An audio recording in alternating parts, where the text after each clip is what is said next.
Hello and welcome to TNA Top 10 for December 30th, 2024. And we're going to have a good one tonight. How's it going, Allison Faye? We got sign language coming from Andrew. It's going. I can't believe it's December 30th. 2024, the year of our Lord, by the way. For those of you playing along at home, in the Latin, that would be Anno Domini. You're welcome. You didn't know you were going to be learned today. So, where the hell did this year go? I don't know. I was traveling for half of it, so I mean that. I saw a picture of Terry's son the other day, the young one, and I was like, "He's not that big. He's not that big." My girlfriend at work, says my son is 13, no matter how old he gets. So when I'm like, "Oh, he's graduating this year," she's like, "Wow, that's impressive for a 13-year-old." Yeah, Cyrus is always going to be the little kid that didn't eat all his chicken and waffles, but had to have the adult plate at that place we went to, Terry. Even though he looks like he's grown a foot since we went there. He pretty much has. I mean, he's grown 2 of his feet quite a bit. Bought a lot of shoes this year. Yeah, and the thing is, Terry's a real dad, so he doesn't buy the shitty shoes. He buys the good shoes. No, I've had to lower the quality on stuff this year. I've bought 10 pair of shoes of some kind, I'm sure, between cleats and indoor shoes. It's ridiculous. Wow. Because we needed indoor shoes recently because he's doing indoor soccer now. So he couldn't wear regular soccer spikes. So he had to wear indoor soccer cleats. And then also, you know me, I like shoes a lot. So I let him get a pair of yellow cleats and a pair of blue cleats to go with his 2 uniforms for the season. So, you know.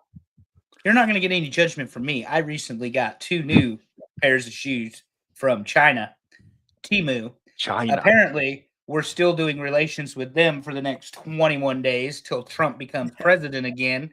And the tariffs go through the roof. Temu is still the best deal. Although I did get a blister on my foot doing a hour-long incline walk the other day. So maybe not the best way to break the shoe in, since it is from China and not a brand I normally wear. But I think they're all from China, aren't they? Like, really? Pretty much. Taiwan, Vietnam. Some little Asian person is being underpaid to make your shit. That's what I heard. So, and I say little because if you've seen me, let me stand next to one of these Asian people. They're definitely little. And when they complain, they're told, just do it. Just do it. Exactly. Like Nike. Very nice, Terry. Terry, what's in that glass? And don't tell me corn. It's, I've already told you this, but we'll tell everybody else. We're mixing a black cherry high noon with vanilla frost Sprite. See, I pay far less attention now that I don't drink anymore. Vanilla frost Sprite? What is that? It pretty much is Sprite. I don't know. I mean, there's not much flavor other than Sprite there. Terry, what is it? It's a Sprite. All right. Well. Yeah. So how has your Christmas break been, guys? Pretty good? Yes. Please, Terry, tell us. You had the fun adventures.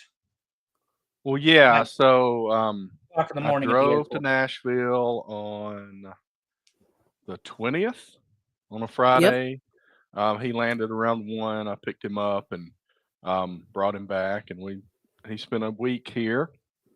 And for him to save money, he decided his return trip home would be a 5:25 a.m. flight out of Nashville. So we left our house at 1 a.m. Because God forbid you are just on time. And at this age, oh no, I mean, there were tons of people there.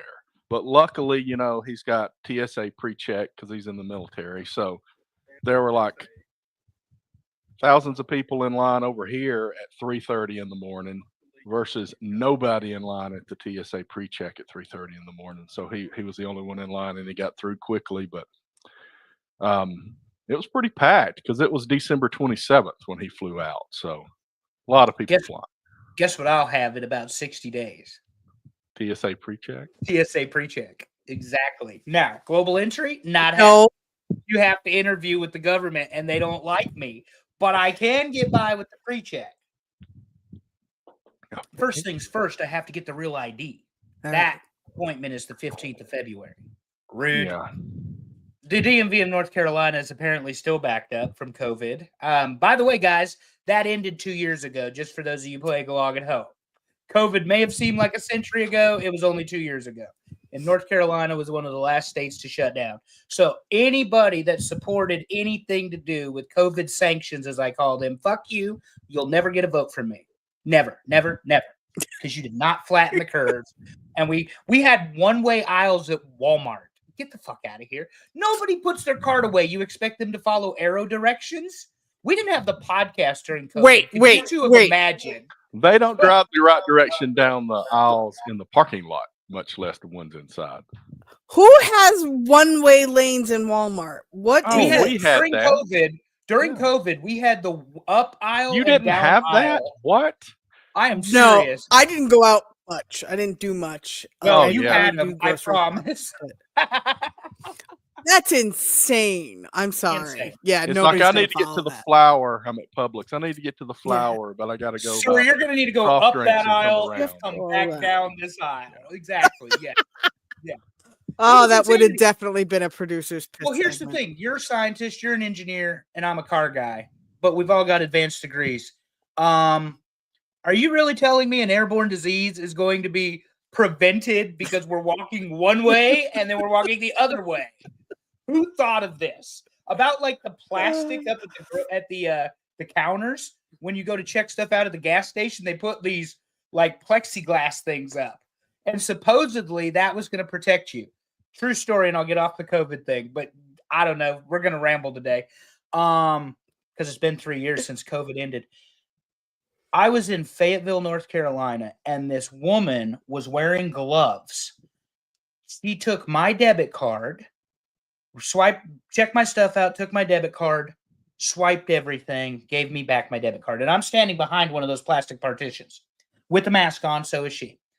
She took my sister's cash, same gloves, swiped all her stuff, put it in a bag, handed it back to her. Took somebody else's stuff, swiped it. The gloves are doing you no good at all. In fact, it could have been worse than just. Well, they're going helping along her. with They're your just not hands. helping you. They're helping They're her, helping not her. everybody else. They're Yeah. not helping her. Absolutely not helping her because she has everybody else's germs from what she touched on those gloves. On the gloves, as long as she doesn't, Right, but they're on the as long as gloves. she takes That's them the off point. properly, then she's fine. Yeah, she won't. But then I mean, she's this probably over here doing this in the middle. this is a minimum wage employee, and she was also one of those people that wore what I refer to as the shield, not the wrestling group. We'll get there in a minute. But Wore she the had the shield. face Oh. mask that went, the whole face mask. Yes. So, in all seriousness, COVID terrified people for no good reason. Up and down aisles were not followed. And by the way, Terry, I did what we do in the parking lot the other day. 9 carts, 2 of which were right next to the corral. And I mean in the space next to the corral. And All right, people I couldn't put organize them. it. I defrag the corral every time I'm close to it. So I'll grab the little ones and I'll put them with the little ones. I'll grab the big ones and I'll put them with the big ones. And those big stupid kid ones, they can get rid of those because they don't fit with anything. There you go. All Y'all right. didn't know Well, this is what you were going to get the last show of the year. No, yeah, this is great, but it's actually funny because your COVID segment kind of leads me into my producer's piss segment. Uh-oh. So, well, I already don't like people in my space, right? Like, just you can go away and it has nothing to do with COVID, right? Well, tonight I took my son because I had to drop him off at his dad's, but before we did that, because I had him all of Christmas break, which was awesome. I brought him to Dave & Buster's for some food and some games, have some fun.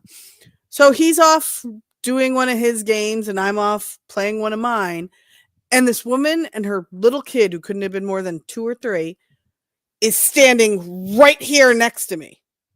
Oh, no. And I'm at like a single game, nobody around me, no other games around me. She's standing right here. And I'm like, can I help you? She's like, yeah, my son wants to play this game. Okay, as soon as I'm done, he can have it. Well, why are you playing it? Because Matt, Dave, and Buster's, where you play games. Yeah. And I'm an adult. Well, he's with a money kid, that so I paid to. yeah, yeah, yeah. She's like, well, he's a kid. Can you let him go now? And I'm like, as soon as I'm done. I said, it's a good lesson, learning to wait your turn, right? Yeah, exactly. And the look she gives me. Again, lucky my son was there because he doesn't like when I turn into a New Yorker, I'll just say. Yeah. How does he survive riding in the car with you? Oh, he doesn't. Oh my God, he hates it so much. How does anybody survive Mom, riding in the car with Alex? Mom, they can't hear you. Mom, they can't hear you. Stop talking me and to Alex them. are guilty of the same things in the car, so you're okay with it. Oh, yeah. Yeah, that lady didn't know who she was picking a fight with. Well, it was just But Dave and Buster's is not a kid's place at all. It's not. No, even it's not. Supposed Go to to be. Chuck E. Cheese if you don't want a. Oh yeah. Hell, I even play games at Chuck E. Cheese. Come on. If it serves alcohol, not a pit. children's place. Tell them, Terry. There you go. Well, Chuck Very E. good. Cheese serves beer. They do serve alcohol. Do they? Yeah. Oh, okay. Yeah. Well, I know Terry don't drink beer. Terry drinks alcohol. He drinks liquor from the liquor stove. I threw my son a birthday party at Chuck E. Cheese once upon a time, and we definitely had a pitcher or two of beer. Well, how the hell else are you going to survive a birthday party with bad pizza and a mouse running around? Yeah, I think that's the thing. Yeah. So because it's pizza and beer, like peanut butter and jelly, to go together. Yeah. So did Houston have a good time at home? I think so. He spent a lot of time driving around seeing people in my car. Not rental. Oh yeah, because he's too young. Yeah. Yeah. Right. So he drove it all over the place and all over North Alabama, seeing people he hadn't seen in a while. So that's Did he good. Put That's kind of in it? Well, I didn't while he was here, so he would have had to as much driving as he did. Good for him. Well, he's taking to adulthood very well. Andrew, how was your prime rib for you and the doggos? Well, actually, we had everybody. They came back the 25th from my brother-in-law's mom's house. They do that for Christmas. That's where they go. So I had garlic mashed potatoes ready, macaroni and cheese, prime rib, bread. What else did I make? I'm trying to think. Pasta salad, Caesar salad. It's all gone. Nothing got put in the trash can. The dogs like their prime rib medium rare, and so they ate theirs, and it was all four of them. And then we had a little bit of leftover, so I made a couple prime rib omelets the last couple days, and they are gone. Oh, yesterday fried red potatoes, egg whites, prime rib, and Monterey cheddar cheese. If you were an egg person, had me. You would love that meal. You had me until the egg part. Yeah. So no, it was really good. And I made another variant of macaroni and cheese. This time I used the Cracker Barrel sharp cheddar cheese. Oh yeah. White. Whoa. Yeah. And I did the shells. And then I did the night before I did a baked chicken and bacon ranch pasta. So Allison cannot wait until we go to Florida because we have a full kitchen at our Airbnb and she might get cooked, like me, cook for her. So, because God knows she ain't cooking, we'll have to get taken. Well, I was going to say she might get cooked if she goes outside too much. Allison does Uber Eats. Uber Eats, yeah. Andrew, you want Uber Eats Allison, they're charging you $8.40 for a bottle of water. Who cares? It's ridiculous the amount of money it costs to get. Like Uber Eats some Taco Bell for $85. That or she says, I have a coupon. I'm like, you have a coupon that they inflated the price of. I was just going to say, I always have a coupon. Off. So you have a coupon. Congratulations. Oh, but Terry, I got a Taco Bell coupon I need to use pretty soon. Anyway, just thought I'd drop that. So okay, hold on. I work next to a Taco Bell, unfortunately, like on the same strip. They're advertising a spicy taco combo. $10.29. Are you kidding me? You people pay that kind of money to eat at Taco Bell? $10.29 No. for the spicy taco combo? No, that's gross. We still get And- the $7 combo, and it's pretty good. If you eat at Fuck them Taco that. Bell, I I won't need pay you that all, everybody listening to the sound of my voice, I need you to do me a favor. Raise your right hand. Now slap yourself with it, because you certainly should eat somewhere better than Taco Bell. Nope. I'm just saying. I like me. some Taco But Terry, Bell. Allison and I have secured tickets for the Yankees, Yes. God's team, because we are only 84 days away from first pitch, my man. But we've got spring training tickets for both the Red Sox and the Pirates. So that should be fun. And we're past Should the be a lot of off-season fun. solstice, so it's downhill from here. Yes, we are. Downhill from here, 84 days till Okay. God's team throws out the first pitch, and it will be one Garrett Cole doing so. I would imagine. I'd imagine he'll be the first up. Hopefully not Jarrett Cole, because that guy Not sucks. Garrett Cole. Fuck that guy. We do not need to see any Garrett That Cole guy next sucks. season. Garrett Cole. We need our ace back. Jarrett Cole is the worst. Did you see Yes. Jarrett Cole in the World Series? How do you blow a 5-run lead and not actually have an earned run? All right. Let's go to the next topic. I don't want to get depressed. So, do we want to do WWE or AEW first? WWE probably makes more sense because the very last Raw is on USA right now before they Right move to Netflix. And I didn't prepare any notes, but I can kind of do this. Terry, have you been watching? Are you aware of what's going on for Netflix? Oh, I know what's going on. I've seen a little. Did you see the door cost to get in? There's a lot. It's basically a pay-per-view at this point. $400. The event, Oh my God. of course, the tribal chief, Roman Reigns, will defeat Solo for the Uafala. We'll see that next week. The real tribal chief will be back. Right. Well, CM hold Punk. on. Hold on. Seth Uh-oh, Rollins. Here we go. What? Well, I was just gonna ask.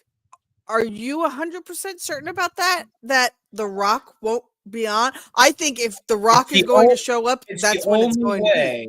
And he may still beat him for the Uafala, but you are going to see Roman Reigns carry that Uafala for the rest of the year.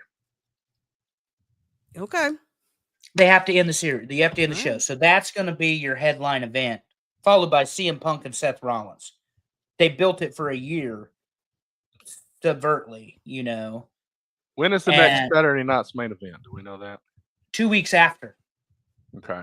So it's in January. Okay. And then Royal So Rumble that is leads February right 1st. into Royal Rumble then. Mm-hmm. Okay. Yep.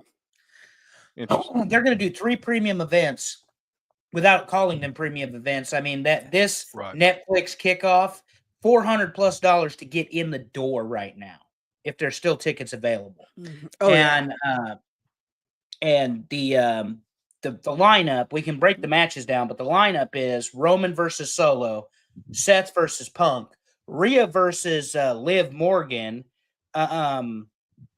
for the women's title, and there's one more match. I think Drew McIntyre is Versus probably going to Gunther? wrestle Jey Uso. Gunther, Yeah. is he wrestling either Damien or I don't know.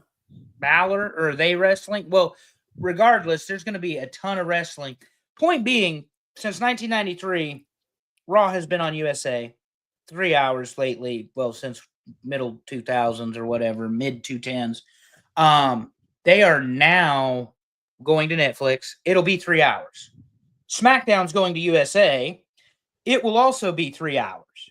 So that's 6 hours of WWE if you don't watch NXT. It's a lot of wrestling. It's a lot of wrestling. It is. I think it's too much. Because we watch both. Even if I hate watch AEW, we watch both.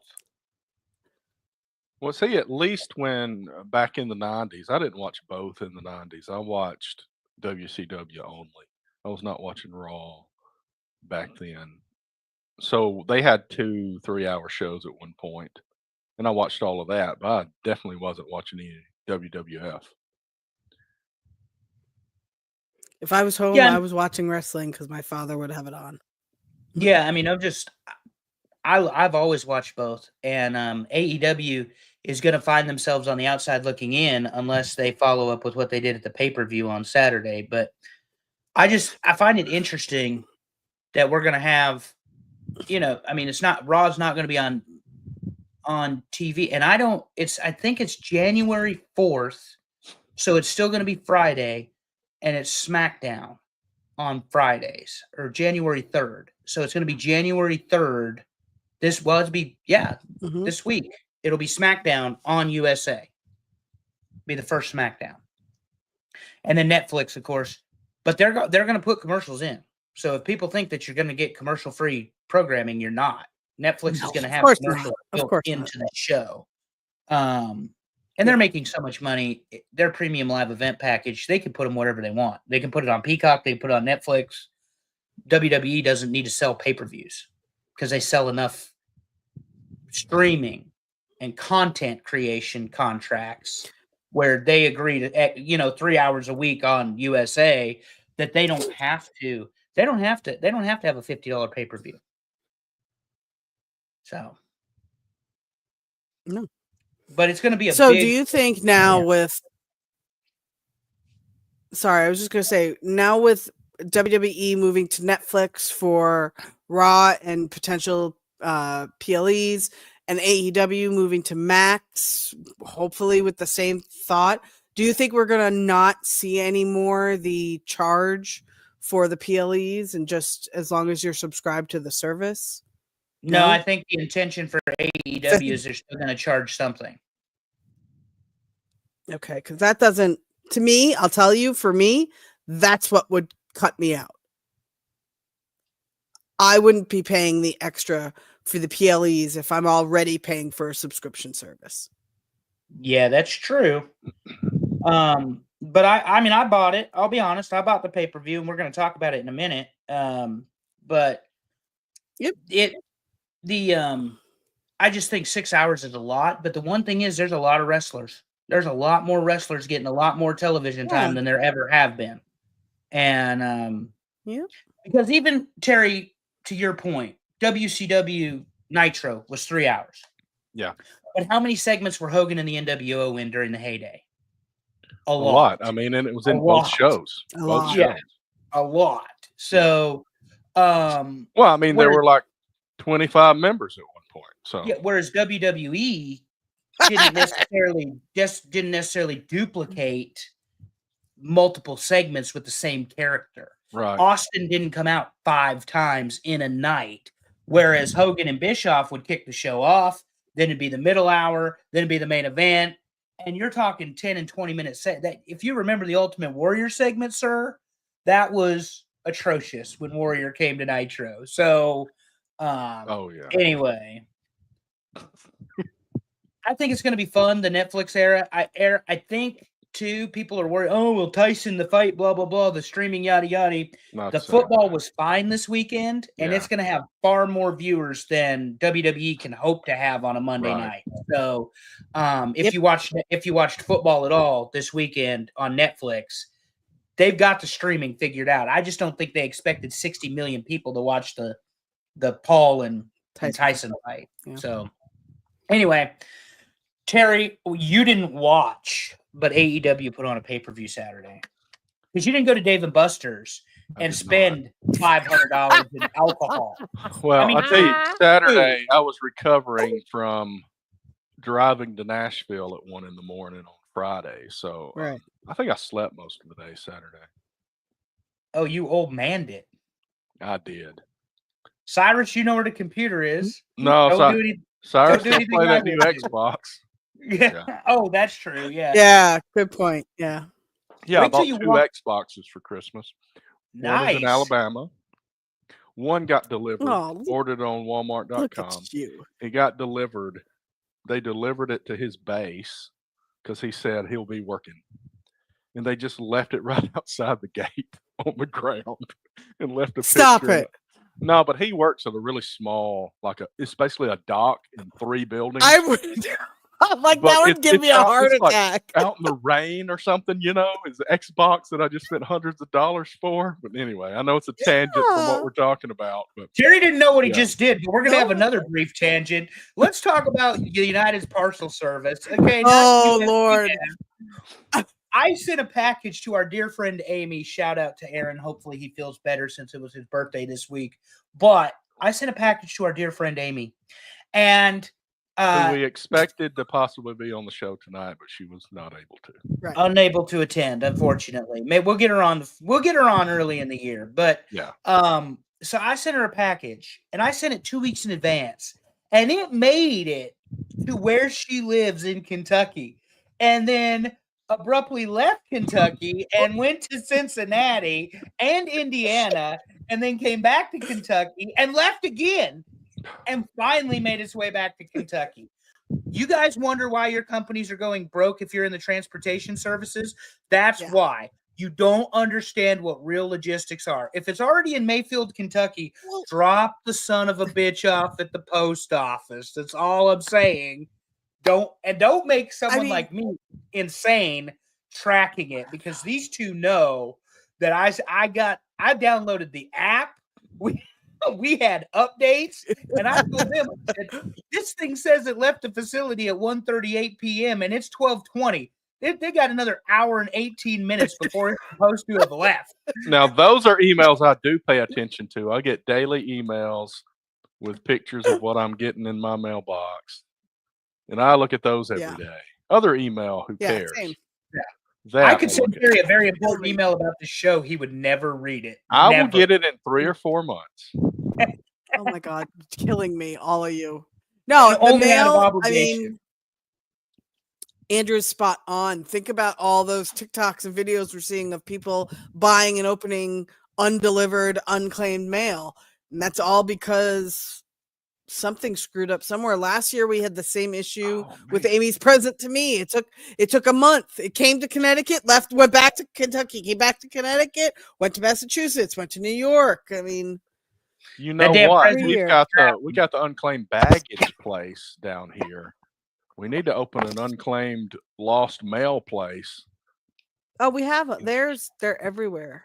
Maybe we make a trip when I come down in January. Ooh, we could do some exploring. That would be fun. Hmm. What also was fun, Hey, Saturday night, Let's yeah. World's End, Yeah. AEW put on their final pay-per-view. Listen.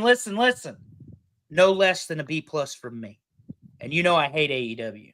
So this was a B+ show at least. At least. I haven't given it all Yeah. my grades because, I have to be like one of those nerds. Well, excuse me, I'm in the line room. I'm going to go ahead and write my report out here.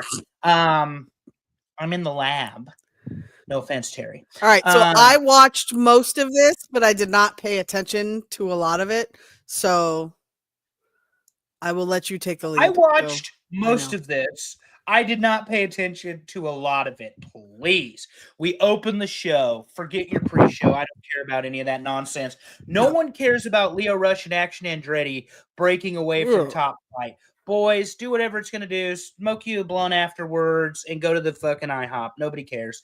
So we open the show with the best wrestler in the world, Will Ospreay, taking on the wannabe best wrestler in the world and protostar, Kyle Fletcher. And what was a fairly good match, Ospreay bled like a stuck pig.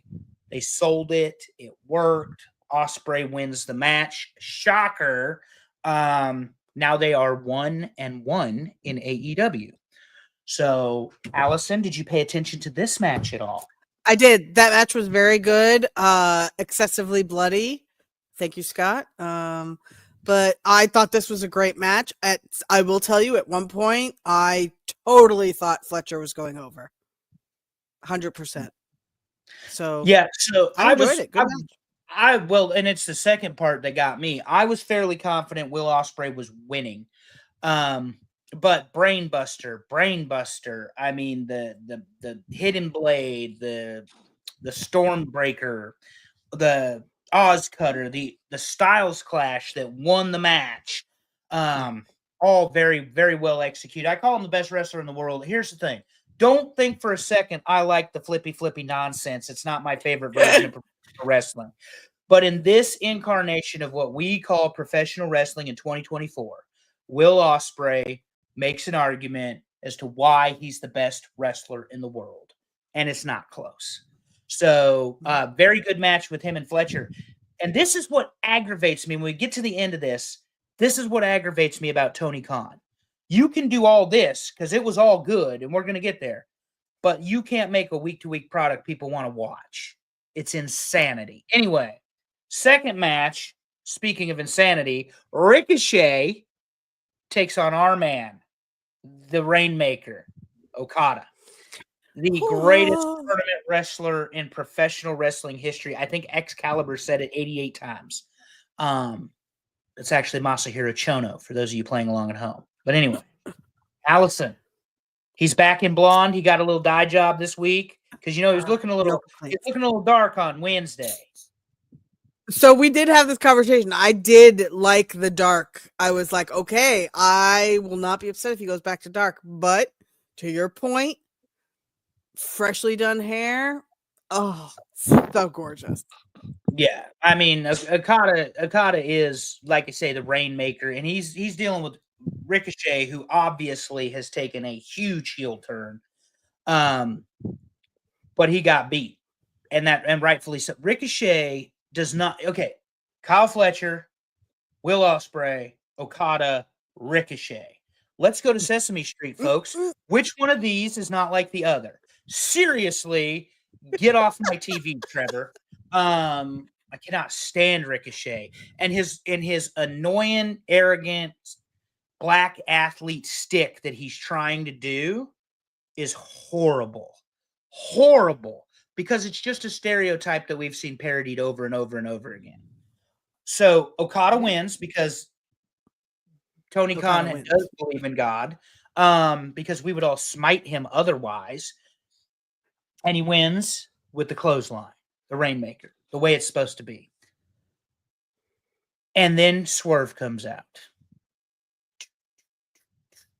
with the toilet paper. Terry, did you see this at all? No, not at all. So Swerve comes out with Nana, and they throw toilet paper to the people in the front row. And then they I did see a picture of this. Yeah. Toilet paper onto Ricochet. Okay. The look on his face at the end of it is very telling. Should mean that he's going to become some sort of badass heel with MVP, hopefully doing all the talking. Hopefully. Yeah. But I'm not necessarily sold, Allison, on a Swerve Ricochet feud. What do you think? So, I hate saying this because I don't want to come across as colorist or whatever, but why does Tony Khan always go for the black guy against the black guy, the Asian guy against the Asian guy, the white guy against the white guy? Why can't you just take somebody who matches him physically?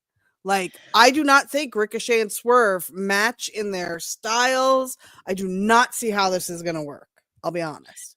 Yeah, and the other thing is WWE got criticized for grouping all the black guys together and all the white guys together. Right. Blah, blah, blah, I feel like we're doing the same thing here. And we're doing the same thing in AEW. The Hurt Syndicate is the Hurt Business 2.0. So that sort of stuff is just crazy. And meanwhile, Judgment Day is on, and we've got the Irishmen talking to the Mexicans, two of them, talking to another Irishman and a Puerto Rican. So there you go. Yeah. But Carlito is still cool 20 years later. Next up, I don't think this was the order. It may have been. It doesn't matter. Let's just skip a couple because we're running. Mariah May and Thunder Rosa was next, according to the results. Mariah May and Thunder Rosa was a fairly good match. It was a street fight, Tijuana street fight? Yeah. Can we remove tax from wrestling? Do we have to have tax in every street fight? I'm just asking. No? I think it's in the rules somewhere. I don't know. It's well, Terry, talk about racially insensitive things. Thunder Rosa brings out a pinata. I swear to God, I'm not making this up. Did tax come out of it? The tax came out of the pinata. Yes, sir. it's The only way they got away with it, though, is that the Hispanic lady brought the pinata and broke the pinata. That's how they got away with it. but when you think about it, it really was just kind of like, what? I mean, but it was an okay match. Mariah May showed her mean streak. Thunder Rosa loses, of course. Nobody expected Thunder Rosa to win this match because she came out of nowhere. Or am I imagining that? No, she has her own production and she has her own business, and I know that she's been very busy this year with like a lot of stuff she's been doing. Yeah, but So I mean, she's from the been there. she just She's been on the other shows. She's been like on Rampage and Collision that you don't watch. Rampage got canceled, thank God, and Collision is next. We can pray and hope, because who wants to watch Saturday Night Wrestling during football season?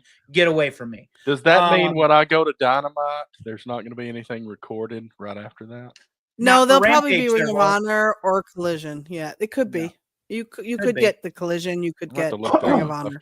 Aren't you all going? Or are you not all going? No, I'm not going. Oh. No, Raw is supposed to be in Nashville in February. I may look into that. I thought you were all going to the Huntsville show coming up in January. We're not all going.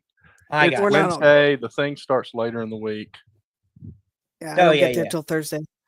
Oh, that's true. Anyway, World's End. So that match was fine. They just needed somebody, I think, though, to wrestle Mariah. JD's here. Yay. Hey, buddy. Hi, JD. So he found the link. By the way, if you're listening to us, find us on Twitter for now and find us on YouTube because Facebook sucks.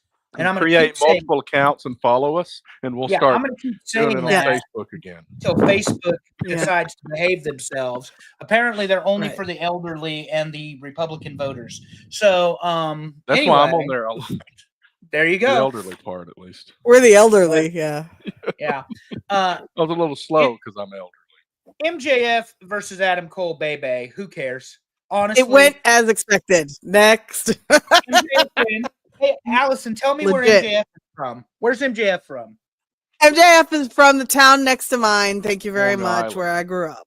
The most Long Island. He's from Plainview. Place on earth.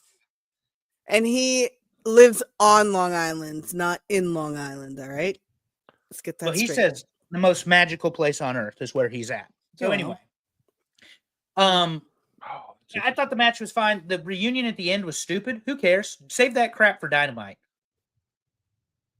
So, Terry, in case you don't know what we're talking about, Matt Taven, Mike Bennett, Kyle O'Reilly, and Roddy Strong saved MJF or saved Adam Cole from getting his ankle. Was it breaking his ankle again? Yeah, breaking. Yeah, breaking his copying and pasting from WWE. Bingo. 2 years ago. After MJF, something else very similar to what they were named there. Correct. After MJF wins the match, uses the ring, blah, blah, blah. Same deal. He still has the Dynamite Diamond ring 5 years later. Still his. Up next, surprise of the night for me, Will Hobbs and Konosuke Takeshita. I thought this wasn't going to be necessarily a good match because I don't like Will Hobbs as a wrestler. He should just be somebody that eats everyone up, spits them out, be done with it. What'd you say?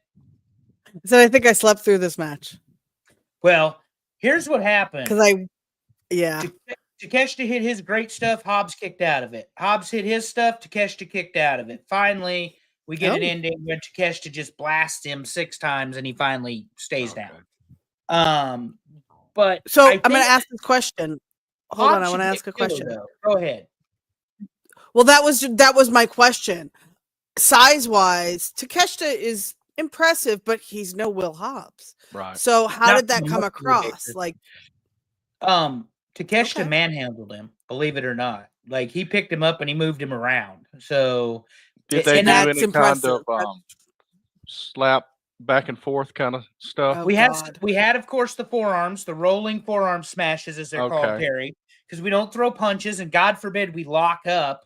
Don't grab a holder. We need this thing from the 80s again. It's like, give me the test of strength. Yeah. I would rather see that than this smacking each other back and forth stuff. Totally agree. Then let the dirty guy kick the guy in the balls, and then we move to something. 100%. Exactly. But Takeshita retains. Hobbs, there were several near falls. It was good.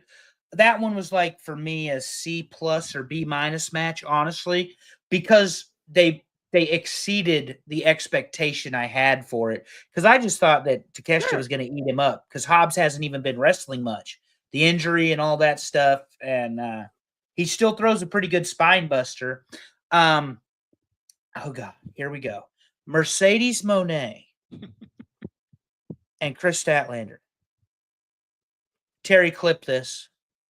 Put on an excellent wrestling match. Oh my God. Do you feel okay? For the second time, I like the first match better, but the second time they've put on a good wrestling match. Mercedes is actually wrestling to the $4 million a year she's making. But I still hate her because she's lazy. She doesn't hold the standard all the time. She picks and chooses when she's going to perform, and she should be held to a higher standard than that if she is allegedly the best woman in the world. And she's not, but she can claim to be. Maybe on AEW, but not in the world. So right. It was a good match. I thought the finish was cute, where they finally, they told a story with the way that they kept going in and out of the ring, and it made sense. The finals, our man, Okada, takes on Will Ospreay. This is the 9th time or 11th time they've wrestled. This is for, as Excalibur reminded us over and again, the best tournament wrestler ever in Okada, taking on Will Ospreay, who he's only beat twice, his little brother, as they called it. Well, little brother's blood loss from earlier in the night affected his ability to wrestle, and they actually told a story, Terry, and they even sold it in the ring. I think it got a little too cutesy a couple times, but Okada hits the Rainmaker, big home run clothesline. Yeah. It's ball game, and Okada wins. Yeah. And he wins the 6th or 5th tournament. Okay, so before we move on to what happened after the match, I said this to you guys yesterday, and I'm going to say it again today. Yes. C2 Continental Classic is not the New Japan tournament, okay? This is not the G1 Climax. No matter how much you guys want to make it, Tony Khan, gag me, this is not close to the level of competition. Right. And to your point, and then I made the next point, which was a lot of AEW viewers do not know New Japan history, do not know of the G1 tournament. So this to me was like Tony's way of saying, you should check these out. Go look at Okada in these other tournaments, because I'll tell you, I have watched it, and he is, I mean, there's a reason we love him, and it's not just Rainmaker. Yeah. And the Rainmaker, is confronted by the Best Bout Machine after the match, who presents him with the title, the Continental title, which he already held, ironically enough. Kenny Omega is back, yes. Terry, and he made his appearance in AEW before going to New Japan next week to wrestle Kid. But yeah, they just had a stare down, and he gave the belt to Okada. But Tony is smart enough to tease Okada Omega.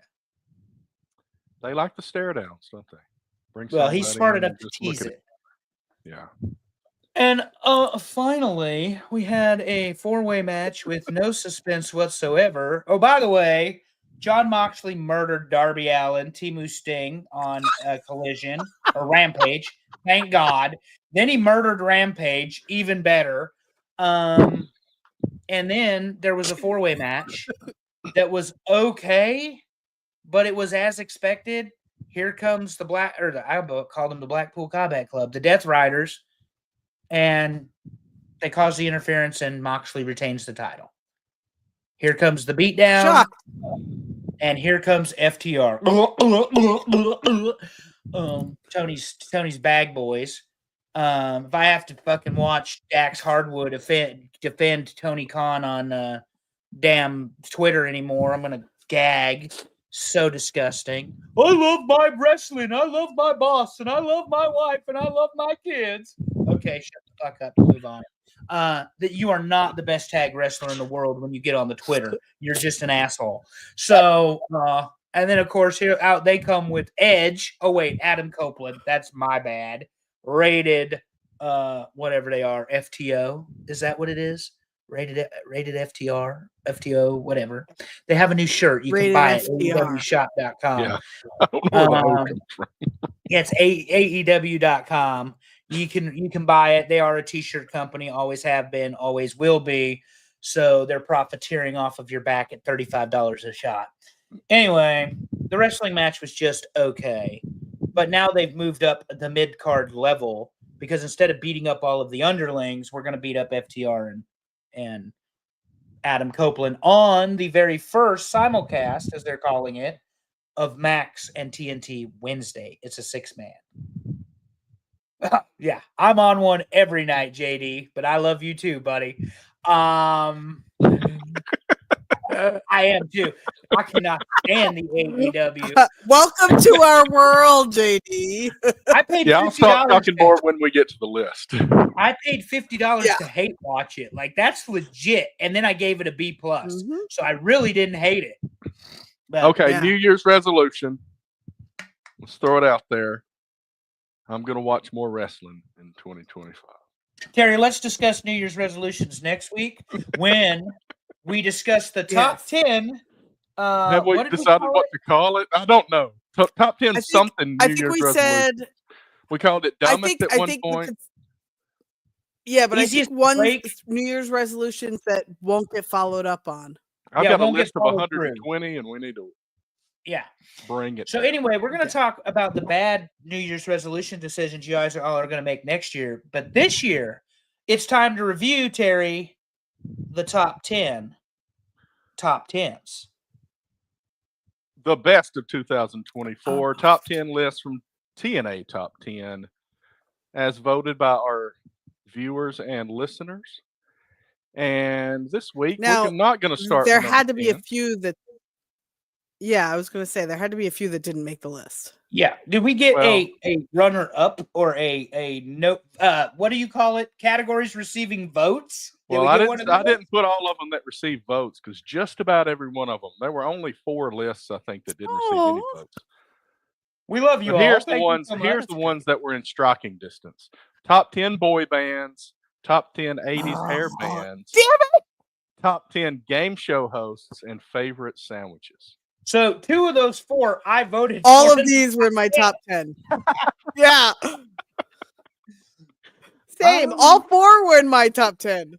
We I don't found out know where it that I got put any of inflated. these. I may have put hair bands in my top 10. I didn't put boy bands. I think I put game shows in my Well, top 10, but wrong. not game show hosts. Yeah. Oh, I was We got a just lot of reading the food private stuff. chat. I won't read that out loud because you're criticizing me again. That's planning. No, we're not. So that's what we criticizing call you. just missed the list. We're going to start doing this a little bit. Okay. But like those that. 4 missed the list. Yeah.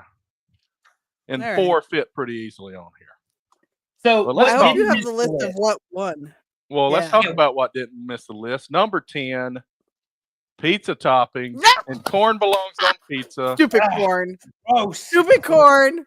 And this is from episode 38. Stupid For asshole. those that haven't heard this, go find it. It is on YouTube. It is episode 38 on your favorite podcast platform. So you can listen to us debate pizza toppings. I'm pretty sure I lost my shit I on was- Terry on that when he started talking about how good corn was on pizza. Corn Yep. and onions and bacon together. Stop. And I have eaten Okay. that No recently. vegetables. None. No vegetables, no fruit. That's the rule. Fruit. Fruit. Hawaiian You're pizza talking is pineapple. delicious, ma'am. Delicious. You're no. It's Let's get it not. thick crust too, just for you. Not the cake, but the thick crust. I want it to be warm pineapple. That's the thing. Give me warm. Okay, just stop now. We're just gonna get worse. All right. pineapple. We're How gonna did that sit here not and be debate number it. 1? We're ready. What's number 9, Terry? Number 9. This is gonna take forever. Classic board games, Oh yeah. and that's episode 37. One episode before the. Look at pizza that. toppings. We were on a good on a good roll there.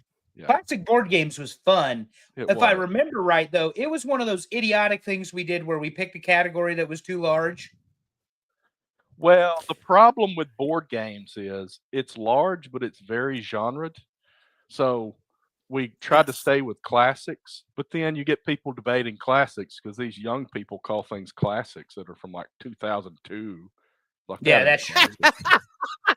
Or I just if I'm ordered a really- shirt. I just ordered a shirt today that said, "Please be patient with me. I was born in the 1900s." Yeah. Nice. I like it.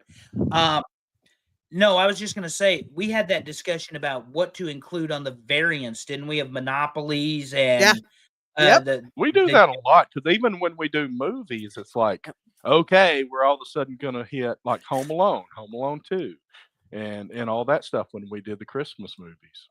Yeah. Here's Very the true. thing. Here, everybody should understand. Don't expect consistency from us. We choose it every time based on the way we feel that day. I'm not, That is Terry, correct. Give yourself more credit than that. This is a consistency. This is our show, and whatever we feel like doing is what's going to happen.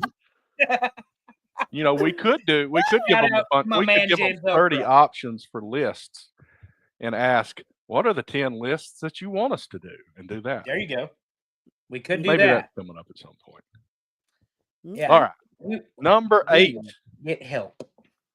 Things to do in Las Vegas. And that was episode 23. And you can tell the graphics were not quite there for episode 23.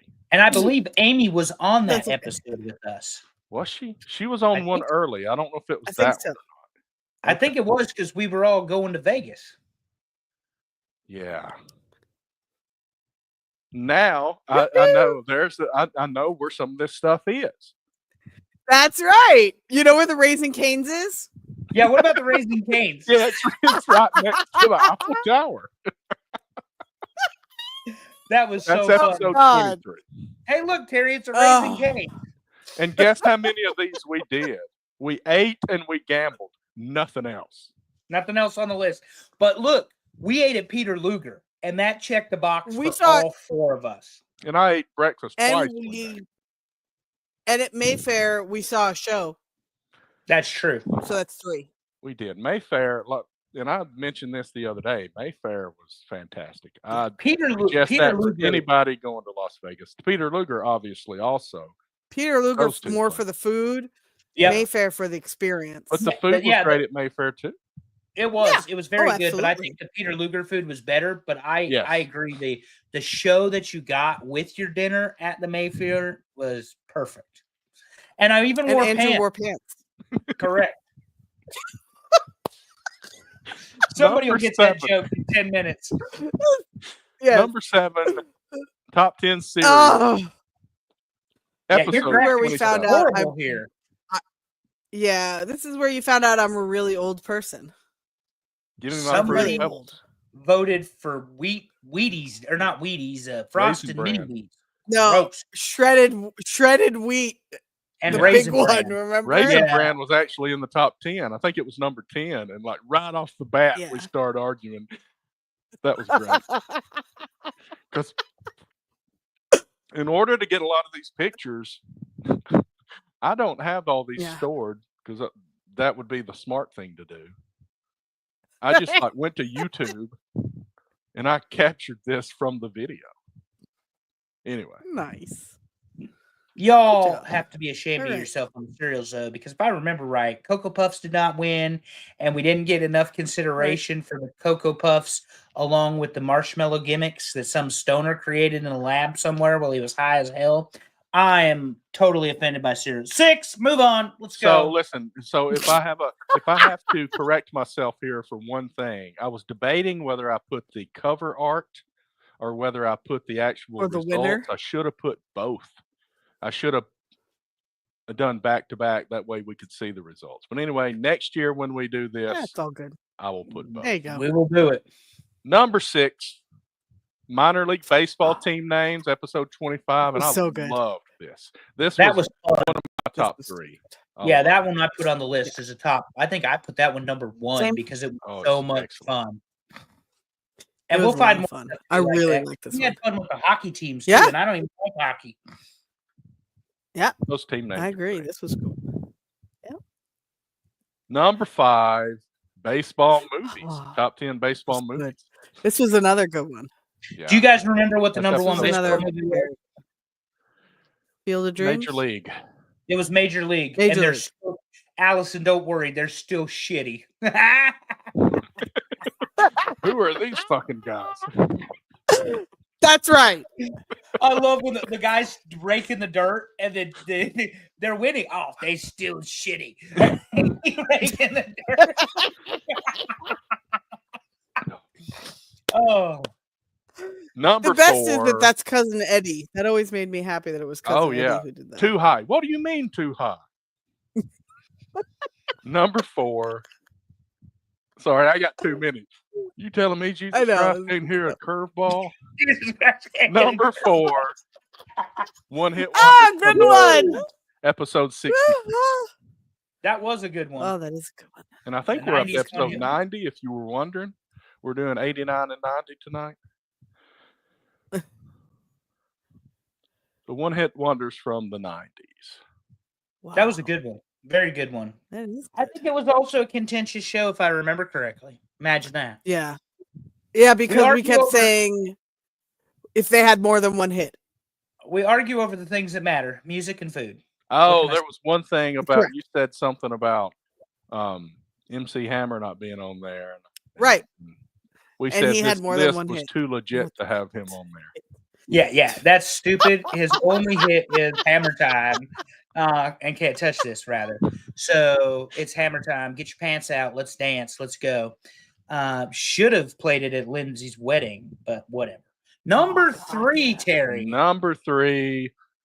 This is Yes! a combo. This is top 10 sitcoms that Terry thought of and top 10 sitcoms that Terry didn't think of. Episodes 28 and 29.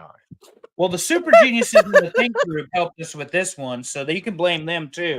But they really enjoyed telling you how many you missed. So Oh, I missed a lot. I think that's the first time I actually got half-ass hot. over Well, that one in thing think is when tank. I go to do the lists, I normally sometimes Wikipedia has a great list. Sometimes I have to go look for other lists. This one apparently I just didn't find the right stuff. Well, the problem is too is Ah! That would have been a boy band thing, right? what is a That's what he sitcom said. versus And by the way, the boy bands ended in the correct order. Just so you're aware, that would be You're welcome. NSYNC, New Kids on the Block, the Backstreet That's- Boys. Okay, next. Top 2, Number Terry. 2, Who's the runner-up? TV Game game show. shows. Ooh, I love this one. This was really interesting. good. Yeah.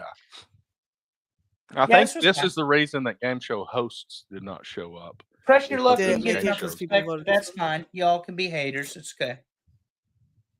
What do we No remember? whammy. What won this one? No, and see Was it that's why Price I is wish Right? I had the results on here. Jeopardy. We had Jeopardy. Family we had Feud, probably. Wheel of Fortune. Price Family is Feud Right. was up Family. there, Oh, but Family did not Feud. win. Yeah. Yeah. I honestly cannot Wheel of remember what Fortune. one. I think it was I think it was Family like Wheel of Feud. Fortune or Jeopardy. Was it? Okay, I don't I know. don't know. And This no, is I did not bad. go re-listen mean- to it. I haven't listened Like to this once we do the episode in a while. show and we put this out, we forget about it. Yeah. We're just like, I next. forget what I voted. I'm done voting. Yeah, Terry had to I always start- say I'm going to take a screenshot. I never Oh, I do. know. Yeah.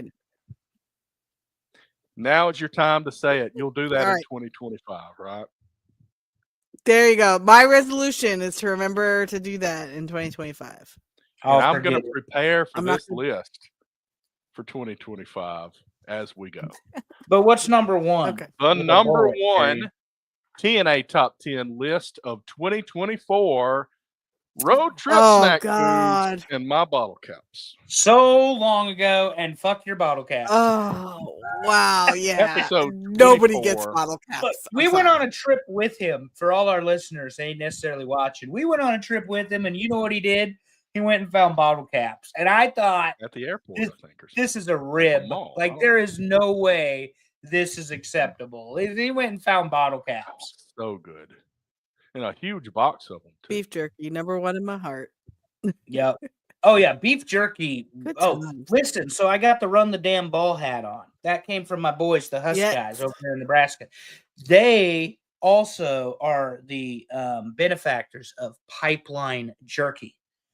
It's better than any beef jerky I've had in forever. So Really? Pipeline Jerky, check it out. They delivered all 50 states. I'm going to check it out. Oh. I will check it out. So Anyway, if I remember. Yeah. Good list. But they're not Alabama jerky, Terry. This beef jerky, and they actually make some with pork, believe it They're or not not. the same thing you get on the Bucky's wall. You're saying it's better than Correct. It is not. Although that was fantastic. Bucky's That really jerky was. is good. What else did we get? The popcorn or something? Well, we got the beaver nuggets. The beaver nuggets. Yeah. And the beef jerky. I'll tell you, And the then brisket sandwich is overrated. I'm just going to throw it out there. Whoa. Stir. No. Stir. I'm Stir. sorry, what? That's all I'm saying. Stir. Let's Yeah, run and it then- down. Best of 2024 TNA Top 10 list. Number 10, pizza toppings. Number 9, classic board games. Number 8, things to do in Las Vegas. Number 7, cereals. Number 6, minor league baseball team names. There was another good one about hockey teams, but that didn't quite make the list. Number 5, baseball movies. Number 4, one-hit wonders from the 90s. A couple of these have some sequels that need to happen, like one-hit wonders from the 80s. Number 3, sitcoms. That's 2 episodes. Number 2, TV game shows. And number 1, road trip snack foods. Nice. Good stuff. So there These is are our so much fun. 2024. I mean, and again, like we always say, make sure you let us know if you have a top 10 idea. Please submit it to us, DM us. Y'all know where you can find us. We'd we'll love try our to best to hear make it your happen. ideas. We have had We've some got the ideas that we've wrestling on. I attempted. have an idea. Top Okay. 10 favorite heels of wrestling fandom. Or right. babyface. There's 2 Maybe lists right somebody's there. taking a My note only- because, like I said, we forget things after we record.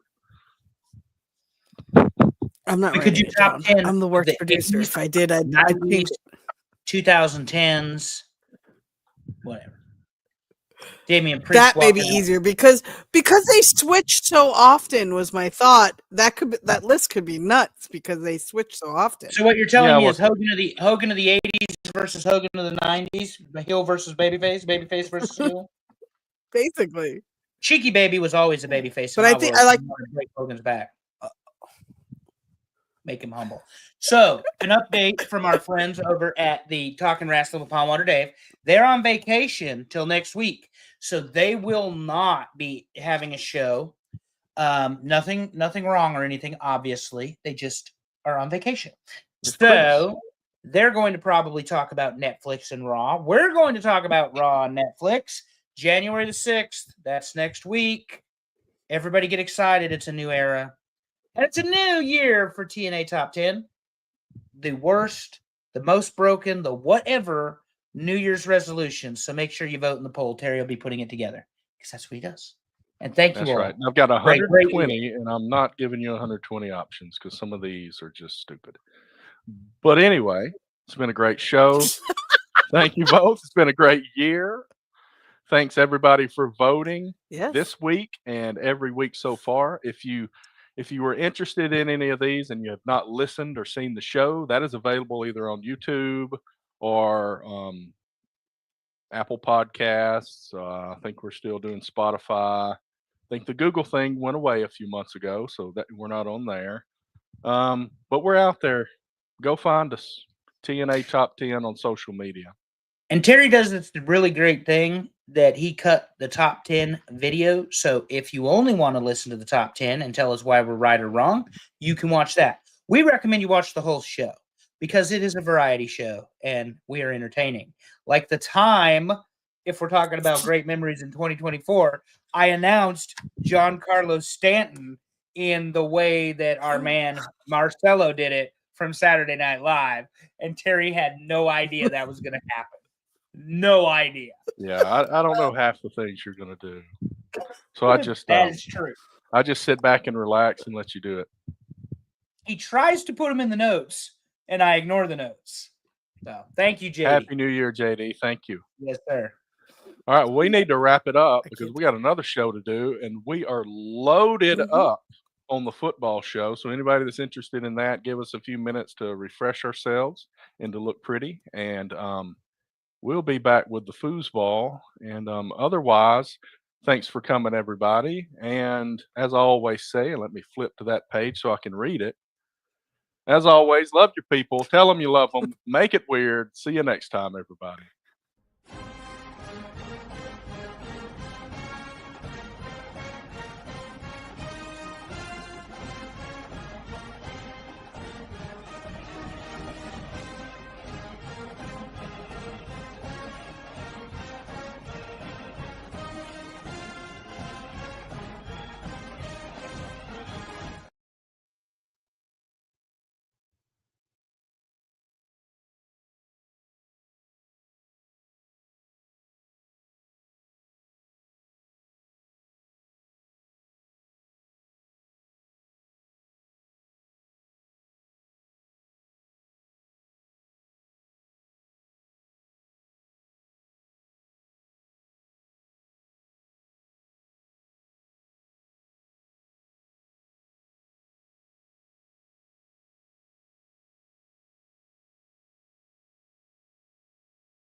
Hello and welcome to TNA Top 10 Football Edition for December 30th, 2024. It has been over a week since we've met, and there have been, I think, 27 football games that we're going to. Nobody cares about that, Terry. I am 18 and 13 in the poll. There's 31 football games. 18 and 13. 18 and 13. You believe that? Sure. That means there were four before the last. There were four before the last. Yeah. 18 and 13. 18 and 13. And you were you've been slipping lately, right? I was 11 and 4. Ridiculous. 18 and 13. And we're going to talk about why, but a lot of these teams have let me down in the postseason here, Terry. But imagine that. Transfer portal, opt-outs, we're going to the NFL. We're opting out at halftime now. Yeah. Cam Ward leaving at the Pop-Tarts Bowl. He didn't even get to eat the Pop-Tart. What's wrong with it? I'm sure it sounded like a good idea. Silly. So bowl season is upon us, and the only bowl season that seems to matter are the 4 games we have for the tournament. But we'll talk about those. We'll talk about some fun. There's probably a couple coming up. There's one other bowl game that matters. Yeah, what about that? We'll talk about that. Yeah. Run the damn ball. It's on the list. So they did run the ball too. Behind a 310-pound defensive tackle. That probably helps, I would think. You love to see it, unless you're Boston College. Nah, man, I love bowl season because so much of it is unpredictable. Navy beats Oklahoma, and I know we're going to talk about it, but seriously, A&M loses to USC. Right. Like, great. Vandy gets a damn bowl win over Georgia Tech. Syracuse. And he's and the quarterback is criticized for taking a picture smoking a cigar, and that's a bit of a soapbox thing for me. We bitch about the games not mattering and the players not caring, but then when they win and they celebrate, we go, "Oh, it was just the Birmingham Bowl." Mine smoked a cigar in the locker room of Yankee Stadium. First, he's underage. Second, it's a non-smoking facility. We cannot be putting that type of stuff out on social media. Did he also have facial hair? Because that's the third deadly sin in Yankee Stadium. Barely. He barely has facial hair. He's barely old enough to have facial hair. Correct. So 19 years old, smoking a cigar in Yankee Stadium after they won. But Terry, I imagine we've got some football to talk about. We do, and I broke it up a little different this time. I didn't go chronological. We're going to talk about the big games first, and then we'll talk about the other ones. We're going to go ahead and preview next week, round 2 of the playoffs before we get to all the bowl games that were played this week. So why don't we give it a start? And let's talk about Indiana and Notre Dame. Notre Dame ran the ball a little bit here. Domination defensively, balanced attack. Indiana didn't have an answer. As good as Indiana has been all year long, Notre Dame was just a far superior football team. And they win 27-17, but those 2 touchdowns in the fourth quarter for Indiana were basically garbage time touchdowns. Right. I mean, it was 27-3. And Indiana scored those 2 in the last 4 or 6 minutes of the game. So some of these scores, I mean, it was definitely, it's a 10-point game, but it really wasn't a 10-point game. Plenty of criticism about Indiana being in the tournament. Yeah, and I don't think the criticism is necessarily warranted. Most of the criticism is coming from the whiners in the Southeastern Conference who thought that Alabama and or Ole Miss needed to be in. And here's my thought. Don't fucking lose to Oklahoma. Don't lose to Arkansas. Yeah. Don't lose to Vanderbilt, and you're in. So well, and that's the thing. It's like we got a 12-team tournament now. There's nobody that's not in this tournament that didn't have a valid reason to not be in it. And honestly, there's probably some teams in the tournament that also had a valid reason not to be in it. But you know what? You got to have 12. These are the 12 that made it. Do better next time if you want to be there. Yep, and that's my point. That if you want to be in it, be in it. But Indiana did not possess the ball, obviously. We're not good on third down. Advantage defense from Notre Dame. It was cold. It was snowing. It was Midwestern football. So good for Notre Dame, but it set them up for quite the matchup with Georgia, which we'll preview. And we will. But let's go to the second game here, and that's Clemson and Texas, another game that, this is a 2-touchdown game. I guess Clemson played okay here. Shootout, though. And Kublik is coming back. He announced that today. The Clemson quarterback is returning next year to Clemson. But this one ended up being basically a shootout. It wasn't really ever close, though. I don't think Texas was ever in danger of losing this football game, my opinion. Well, I mean, that second quarter, they scored 21 points in the second quarter. Other than that, it was pretty even, but Clemson didn't run the ball well. They just passed it a lot. Nearly 300 rushing yards for Texas. Well, and you look at the third down, that clearly shows that Texas is bowing up when they needed to, though, so. They were in control of this game. I mean, a lot of passing yards looks good on the stats, but a lot of times you're needing to get a lot of passing yards. Yeah. And, I mean, it was a fairly clean game. Otherwise, there was a couple of questionable calls, one hit in particular, if I'm not mistaken. But I thought it was fine. So, good for Texas. I don't think Clemson was favored in anybody's group to win that. But the home teams were the home teams for a reason.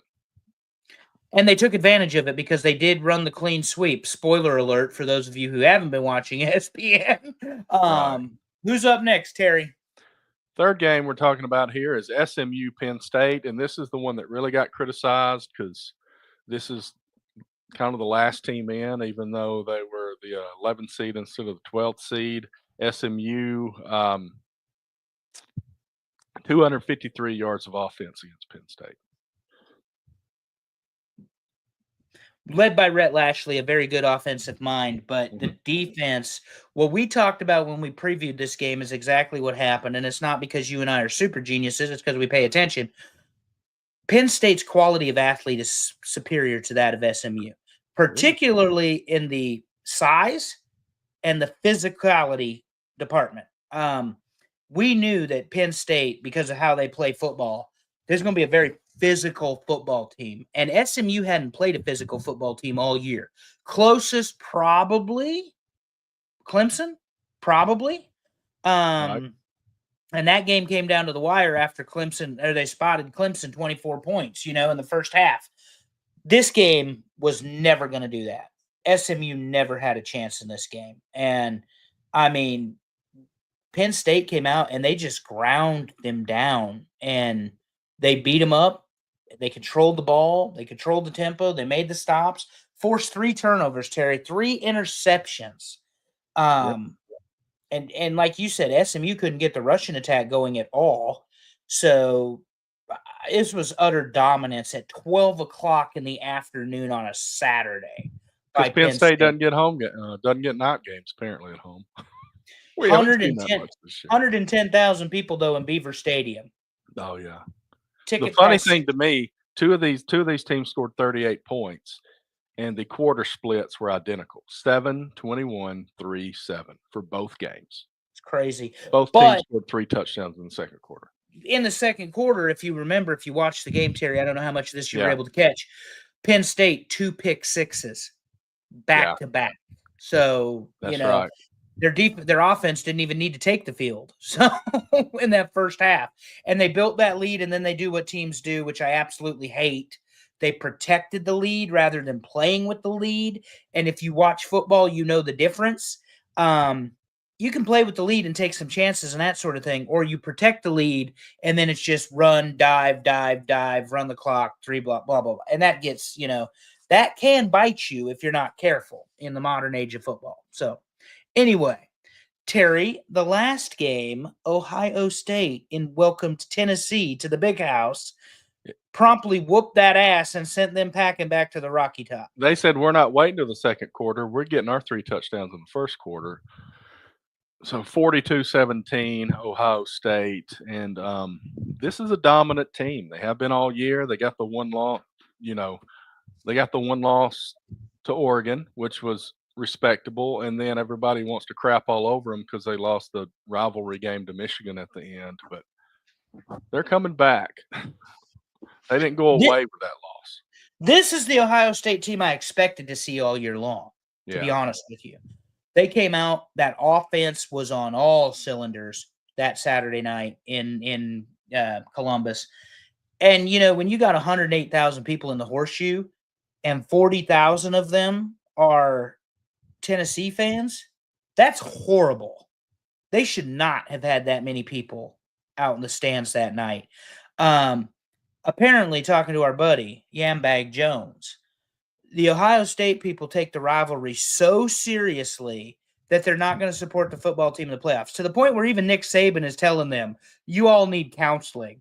Your team is in to win a national championship. And we talked about this, Terry. You're not going to hear me do this much, but Alabama fans don't do that because Auburn has won multiple Iron Bowls, and Alabama fans would support the team and win a national championship. Yeah. Multiple times. That's my point. Terry would gladly take a loss to Alabama in the Iron Bowl. Oh, God, yes. And a national championship is the trade-off. Easily, yeah. Yeah.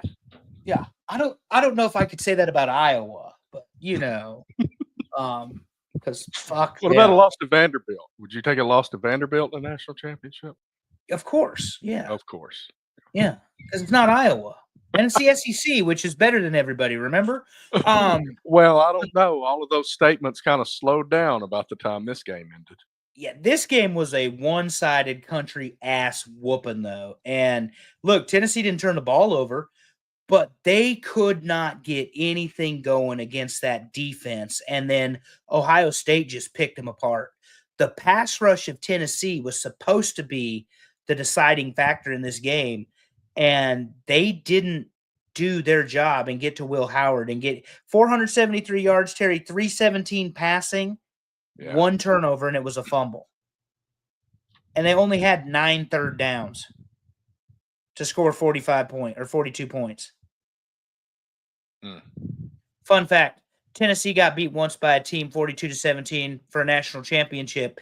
That team of Tennessee was quarterbacked by one Peyton Manning, and he was facing, of course, the Nebraska Cornhuskers in the 1997 national title.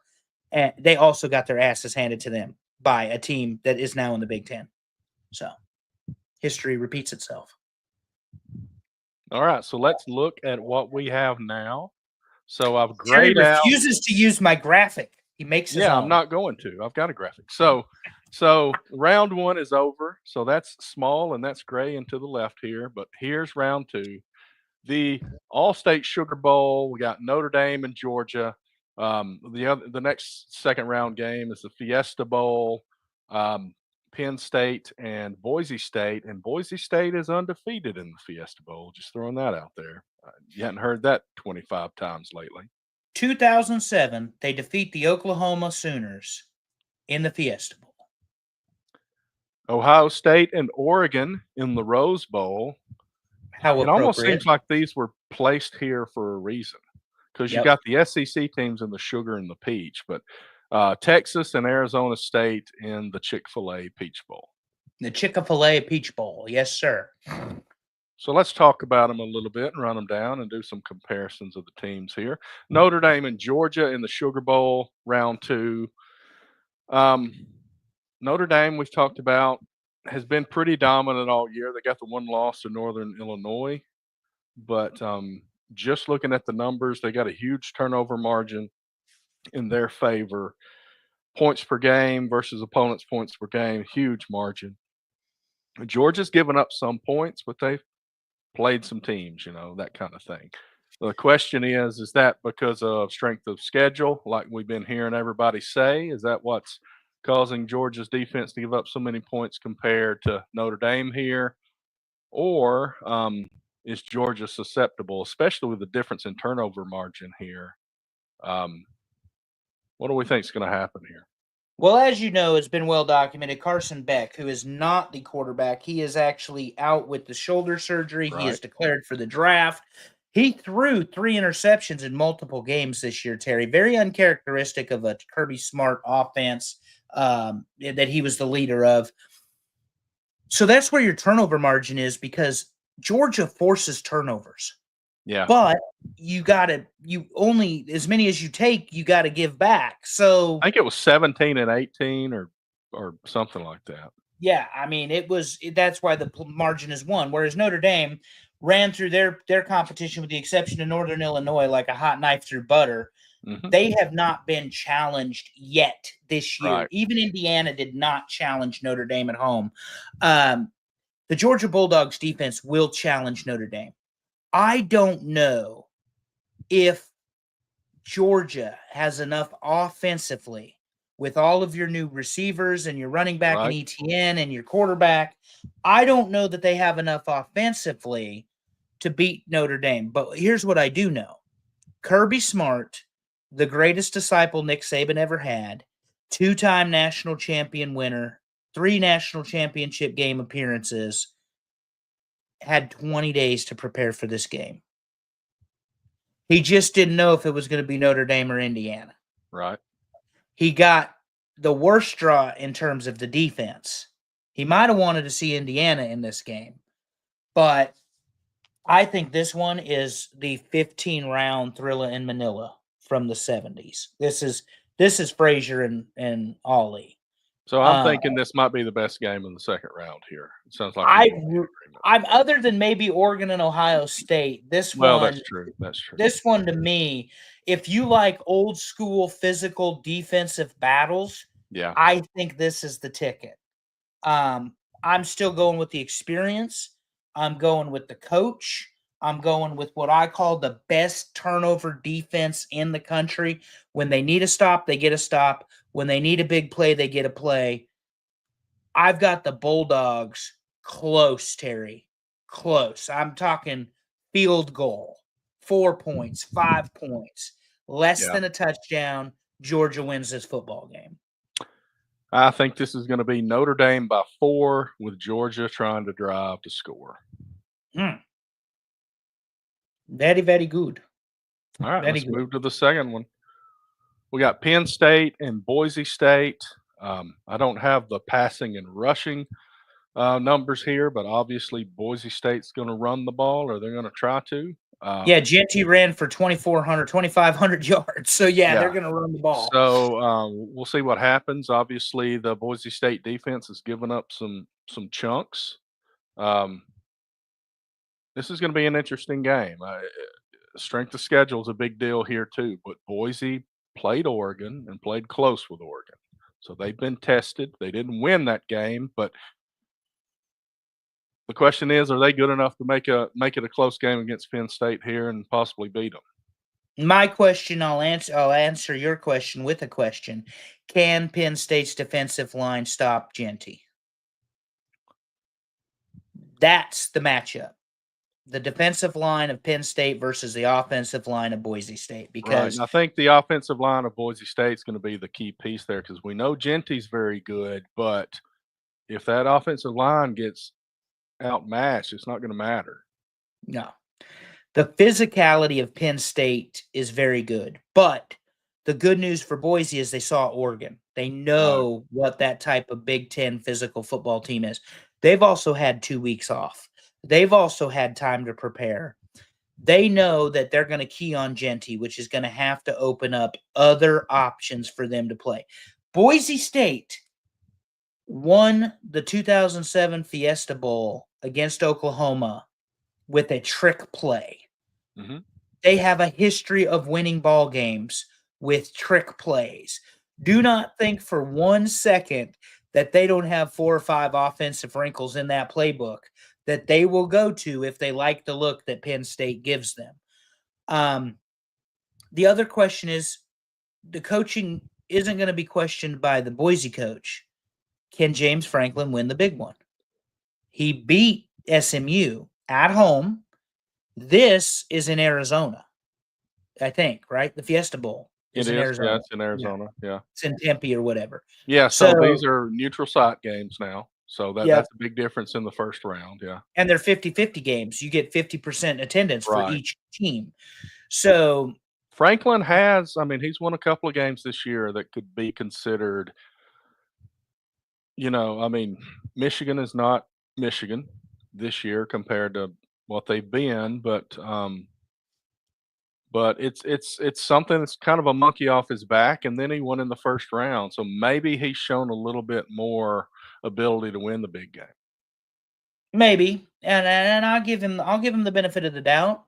But I'm rooting for Cinderella. I'm rooting for the unicorn. I can't believe I'm saying it because they got the ugliest field in football. But because they run the ball, I think that Boise State has something to prove, and I just want to see them win. So I'm taking Boise by 6. I know the spread is 11.5. You didn't put that on the graphic. I haven't put any spreads anywhere. Yeah. Well, I happen to look on the graphic with Notre Dame's favored by 1.5.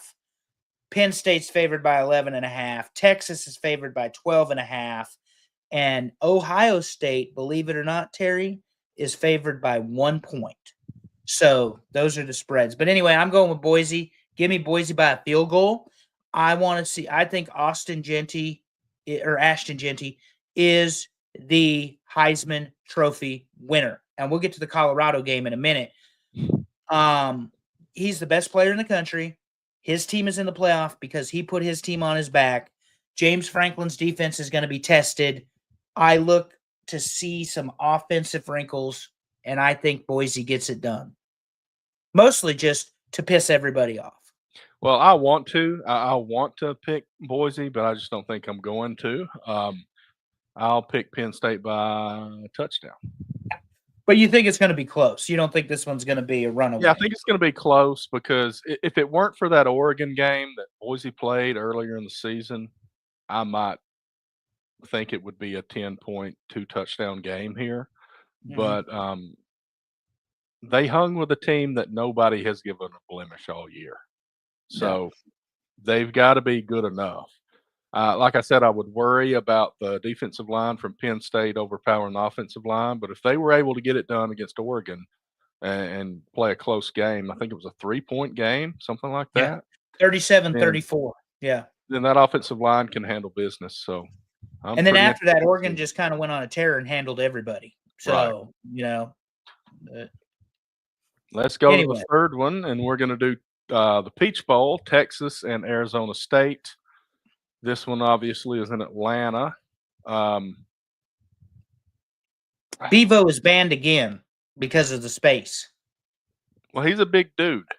Yeah. So we won't see Bevo, the bull, the Longhorn. So Buddy, tell it's me why hard. Texas isn't just going to It's hard to bet run against through Texas. Arizona State. Arizona State is favored. They're the underdog by 12.5 points. It's hard not to pick Texas because of what they've done. They play really strong defense. You can see that 12.5 points per game is all they're allowing. 250 yards. I mean, Arizona State's running back thinks he should have won the Heisman. I forget his name, but he was talking shit. Yeah, he was talking shit again today. Thinks he should have won the Heisman. Well, you didn't. And Arizona State did not have the same type of schedule as Texas in some ways. Arizona State, though, has come on at the right time, but I think Texas wins this by 10. And the reason I think Texas wins this, Sarkisian knows what to do as an experienced coach. You got a lot of experience in Ewers at the quarterback position. They've been in the playoff games before. And I just don't think, as good as the defense of Arizona State was at the end of the season, I don't think that they bring enough to the table. They don't have enough athletes to flip the game against Texas. Right. If that makes sense. Yeah, it does. I think, I picked Boise to play a close game against Penn State. That kind of supports the current format of the 12-team playoffs. I think this is going to go the other direction, and this may be the game that pushes the issue with the automatic buys and maybe lead to restructuring. I think Texas wins this by 20. So you think it's going to be an avalanche? Yeah. And they're just going to roll? Yeah. Gotcha. Well, and Arizona State had the benefit of not playing, but Texas did play. But they played a very gamey Clemson. And I almost see Clemson and Arizona State as a very similar football team, the way they play. So I'm going Texas by 10, but I wouldn't go 20. Not that many, Terry, but then again, I could be wrong because I was 11-4, and I'm no longer 11-4. And then the avalanche happened for you, right? Yeah, then the real shit hit the fan. So that's going to be fun. That's these games for the 31st and the 1st, right? Are they all the 1st? I think there might be a 31st. I think they might do the 1-3 format again, where they like the first is nothing but the playoffs, and there's one playoff game the night leading to it. I think they did that again. I didn't put the dates on it. I think you're right. I was gonna look. Oh, right here. Hold on. CFP. So January 1st is Texas, Arizona, Ohio, Oregon, Notre Dame, Georgia. Penn State, Boise play tomorrow at 7:30 on ESPN's. Okay. So Penn State drew the first game this time with Boise. Well, that's good. That ought to be a good game to. Yeah. That'll be really good. And they're all on ESPN for our listeners. If you're listening, before they were on Max, they had them on TBS or they had them on Max or whatever, TNT. All of the games, these 4 will be on ESPN. Speaking of games that have been on ESPN, Terry, somebody told me there are over 40 bowl games and we have some results. Oh, did I jump the gun? Oh, I You jumped the did gun. jump the gun because we got got the one Rose more, and it may be the best one. Yeah. But it's the Rose Ohio Bowl. State and Oregon, but we kind of did talk about Ohio State and Oregon here. They played once already. They are in the Rose Bowl. Look how even they are. They are very, very good very defense. I mean, Oregon gave up a few more points and a few more yards on defense, but they also have more offense. But they are very even in the points per game. Turnover margins not too far different, and penalties are pretty much the same. This should be a great Rose Bowl. Yeah, and how important is it that it's the Rose Bowl, the old Pac-12, the Big Ten, you know? Absolutely. So a lot of fun here. Go Ducks, quack, quack, quack. Terry has Ohio State, I imagine, but I'm sticking with Dan Lanning and the Ducks. They're the guys I've picked to win. But the Ducks are only going to win this by a field goal, if not 1 or 2 points. This is going to be close. It is going to be close. Yeah. Unless one of these teams somehow just shits the bed, which I don't see happening. If Ohio State plays that brand of football we saw against Tennessee, this could be a really, really fun game. So, it's going to be another overtime game, and who knows what the score is once you start going to overtime these days. Yeah, you ain't lying. I've got the Ducks by a field goal, Terry. Give me the Ducks by 3. I'm going to go the opposite way, and I've got Ohio State barely winning this and getting their revenge on Oregon, especially after their loss to Michigan. They're pissed off. They're ready to go. Well, I'll never pick Ohio State, not for championships. Quack, quack. I've got principles.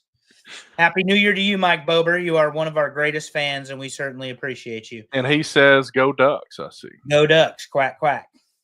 All right, Terry. So back to the segue. Somebody told me there were 43 bowl games this year that were not these games. So I suppose we need to be like Forrest Gump and just feel like running through some of these. Well, let's do it. I'll mention them. If we want to stop and talk about it, we can. So the first few days, and I broke these up, just whatever fit on the page. So basically, there were 3 bowl games before the playoffs started. So Georgia Southern played Sam Houston in the New Orleans Bowl. Sam Houston won that one 31-26. The Cure Bowl, Ohio, the Bobcats win that one 30-27 against the Jacksonville State Gamecocks from right here in Jacksonville, Alabama. And the Gasparilla Bowl, Florida shows up and whips Tulane 33-8. Game wasn't even close. That one I had on at work. We can move on. The Gators should have won. Billy Napier did not get fired. One of my many predictions that went wrong this season. Myrtle Beach Bowl. Look at that, Terry. Yeah, UTSA put a whipping on Coastal Carolina there. Did not see it happening. But then we hit a big streak of overtime games. What about Northern Illinois? They beat Notre Dame and they won a bowl game. Yeah, double overtime against Fresno in the famous Idaho Potato Bowl. And if I didn't get something wrong putting all this on these slides, I'll be really impressed with myself.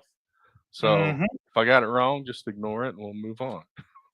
And then we had the Hawaii Bowl where the Bulls of South Florida 41-39. In 5 overtimes against San Jose State. Yeah, that's crazy. Pitt, thank you, Mike Bober, let me down and lost to Toledo. What in the world? 6 overtimes. 6 48-46. Which is obscene. But I do like when they go to one play at the end.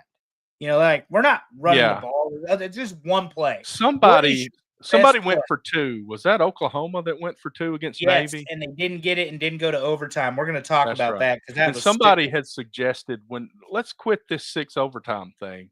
This is 2 overtimes, and the third overtime is a shootout. Let's just call it the third overtime. That was somebody's thought. I don't necessarily disagree with it. It is what it is. Whatever. So Rutgers played Kansas State in the Rate Bowl. Yeah, they blew a big lead, buddy. And Kansas State 44-41 here. And then they tried to get the Kansas State coach to comment on the not successful season he had. And he's like, we just won 9 games and a bowl game. What are you talking about? And then Arkansas, Gus's old team. Arkansas State, yeah. Yeah, Arkansas State, they get the victory. 38-31 against Bowling Green. Arkansas State beats Bowling Green 38-31 in the 68 Ventures Bowl. Moving on, there was a little bit of a break, and then, or no, the next day things actually ramped up. We started getting some of these better games. Really, this is what we identified as the day we thought the really good games would start. No offense to anybody's teams that played earlier, but this is that Oklahoma Navy game. That was the Armed Forces Bowl. Navy had a 1-point lead. Oklahoma scored, went for 2 and did not get it, so Navy took the victory. Yeah, so I like the idea of going for 2. You know, Osborne did that in the 83 Right. championship game.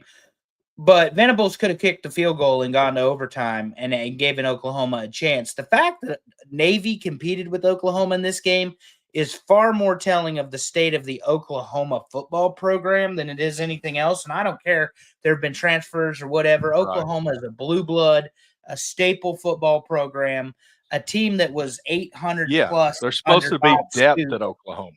Yeah, there's no reason for this.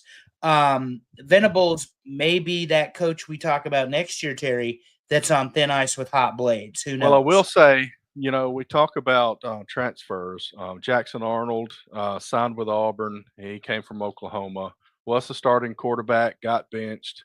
He was the starter toward the end of the year and beat Alabama. But he left and went to Auburn. But then they just signed John Mateer from Washington State, the quarterback from Washington State, and that was the number 1 player in the transfer portal. So they've got a quarterback coming in with some experience that's won some games. So maybe that'll help. But you're right. Missing a couple of guys is not supposed to do this to Oklahoma. No. Nope. And then Vandy. Look at him, Terry. Vandy wins the Vanderbilt. Birmingham Bowl. They don't care that it was a Birmingham Bowl. So I've got to start going to some of these. I could have gone to that one. I could have gone to Music City. That would have been today. They are both an hour and a half from here. Both were good games, and I missed out because I didn't go. Yeah, Vandy, though, closing out an awesome season for themselves. They beat Auburn. They beat Alabama. They played Tennessee or Georgia to the limit. Vanderbilt, very good showing for themselves. Not to mention their 8-year senior, whatever he is, will be back in QB next year. And he has a chance to beat Hugh Freeze for a 5th consecutive year. Or fourth. Yeah. Hugh's getting tired of seeing Diego. 4th consecutive year. And he told him that. He's like, I don't want to see you anymore. And then he went and sued the NCAA. So it will be 4th. Sorry about that correction. I'm already giving him the win, so I'm already counting 4, apparently. Liberty Bowl. Texas Tech loses. This got pretty rowdy. There was a big brawl at one point because somebody stole somebody's towel. What about the stepping on the? Yeah, what about the stepping on the ankle by the lineman? He just stepped all over. Yeah, I've seen a lot of videos about Arkansas players, but Arkansas wins this 39-26 in the Liberty Bowl against Texas Tech. But it was, a lot out there in social media. There's a couple, there was a video from a couple of years ago where there was an injured player for some team, Cincinnati, I think, laying on the ground, and Arkansas players were just throwing him around or whatever. So there's a lot of criticism for Arkansas and for Pittman on these. Well, and there's another one. I'm surprised Sam Pittman survived the season, but he won enough football games. They got the bowl game by 13 points. And they got the upset over Ole Miss. So there you go. Syracuse, the only ACC team with a win in the bowl season. Our man Devin, Syracuse, Kyle McCord balling out 52-35 against one of 2 teams in the Pac-2, Washington State, Terry. Well, the other team didn't make a bowl. I don't know how many wins Oregon State had, but they're not in a bowl. They were 4-8 or 5-7. Yeah, they were not a good football team. But the Holiday Bowl, that is a classic bowl game. That's late night, lots of points, 52 points from Syracuse here. Nebraska played Arizona in back-to-back Holiday Bowls and routed them both times. That was the Bo Pelini years, when we won 9.5 games a season and we're unsatisfied. And hey, I know all about that. We got USC. We are very much alike when it comes to that. I will tell you that. So USC and Texas A&M. We still got Auburn fans saying that Bo Nix sucks, but whatever. USC and Texas A&M. USC wins 35-31 in the Las Vegas Bowl. Bullshit. I cannot believe Texas A&M lost to USC. USC is trash. Their quarterback is on to Michigan. This is the backup. And you all lost. Well, so did we. But, there was a holding that was the picture of my background for a while. Anyway. Mike Elko's a very good coach. He's got A&M in a lot better position, Terry, than I thought they would be in. Yet another prediction we both had wrong. We weren't sure. We knew Elko was going to be good. We didn't know that it wasn't really going to drop off from Jimbo to Elko. In fact, I think he won more games than Jimbo did. Probably so. Year. I mean, he competed. I mean, he was when we were going through the scenarios the last week of the season. Texas A&M had a shot to go to Atlanta. Well, and if you remember, and I know you do, there was a mass exodus when Fisher got fired. When they wrote him that big ass check and told him to leave, A&M had a mass exodus at the door, even though Elko was coming in. So good for him. What do we got next? I know there's more bowl games because the 28th is not here yet. December 28th was packed. There it is. And we got one that you're going to enjoy talking about. But first, these top two, they were early in the morning. And the first one is two basketball teams playing a football bowl game at a baseball field. That's the Fenway Bowl, UConn and UNC. And UConn picks up the win 27-14. I didn't know UConn was that good a football team. And then I was reminded Jim Mora Jr., not Mr. Playoffs, but Jr., former UCLA coach, is the head coach of the Connecticut or UConn team. He's been in the news. He's calling people out for tampering, saying, "I know who you are, and you need to leave our players alone." Yeah, I was completely unaware of that fact. And, of course, UNC, Bill O did not travel to see the game. Bill Belichick, that is. So his, I guess, job starts. Traveling from where? This was in Boston. Starts today. His job starts today, maybe? Or but I mean, what I'm saying is, where does Bill Belichick live? I mean, he worked in Boston. Belichick can do whatever he wants. He's won 6 Super Bowls. He's played for 9. He's going to get him. He's going to ask him, "Hey, you asshole's going to block, or are you just going to go ahead and stand there and let the quarterback get killed?" I mean, Jesus Christ, what are we running here? That's not the way you play nickel. So anyway, I can't wait for Belichick to go on a recruiting trip. This is going to be fantastic. Have you met my wife? That's what he'll tell him. Anyway, I thought North Carolina was going to win this game because UConn and did not happen. Yeah, Auburn picked up a running back from UConn. We'll see how that goes. Hugh Freeze the tamperer? Better stop. Maybe so. Auburn's people are still accusing Auburn of paying players, and I'm like, of course they are. Yeah, they've done it for years. How do you think Cam Newton made it from a lot more than $180,000? I'll tell you that much. Exactly. Boston College and Nebraska.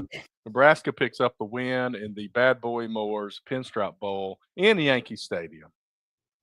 Yeah, so this game was not nearly as close as the score. 13 of the 15 points by BC were scored in the fourth quarter, and wouldn't you know it, Terry? It was special teams. Nebraska had a PAT blocked, which led to 2 points for BC, and then they had a punt blocked, which led to a touchdown by BC, and then there was an onside kick. I think they actually recovered that. But Nebraska's defense absolutely dominated this game, particularly the run game. BC could not do anything with it. Bill O'Brien wants to run the ball 30 or 40 times a game. Nebraska's defense clinched down on him, did not let that happen. The field was atrocious. I don't know if you saw this game. I did, and it was real lumpy, and they were having to fill in holes and stuff. Yeah. Oh, they tore that damn field up. It was bad. So, and then, of course, Dylan Raiola smoking in the damn locker room, underage, my freshman phenom, he now holds the record for most passing yards at Nebraska as a freshman. But yeah, Nebraska gets the win. Physically, they dominated the game. Boston College went 0 for 4 on fourth down, Terry, and twice they were fourth and less than a yard. They were more like fourth and a foot, and Nebraska's defense shut them out. That's big boy football right there. Yeah.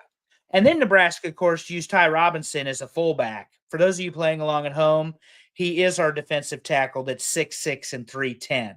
So he scored twice. He helped the offense score on 2 different running plays. And Emmett Johnson, whose mother died in November, New York native, ends up winning the MVP for the game.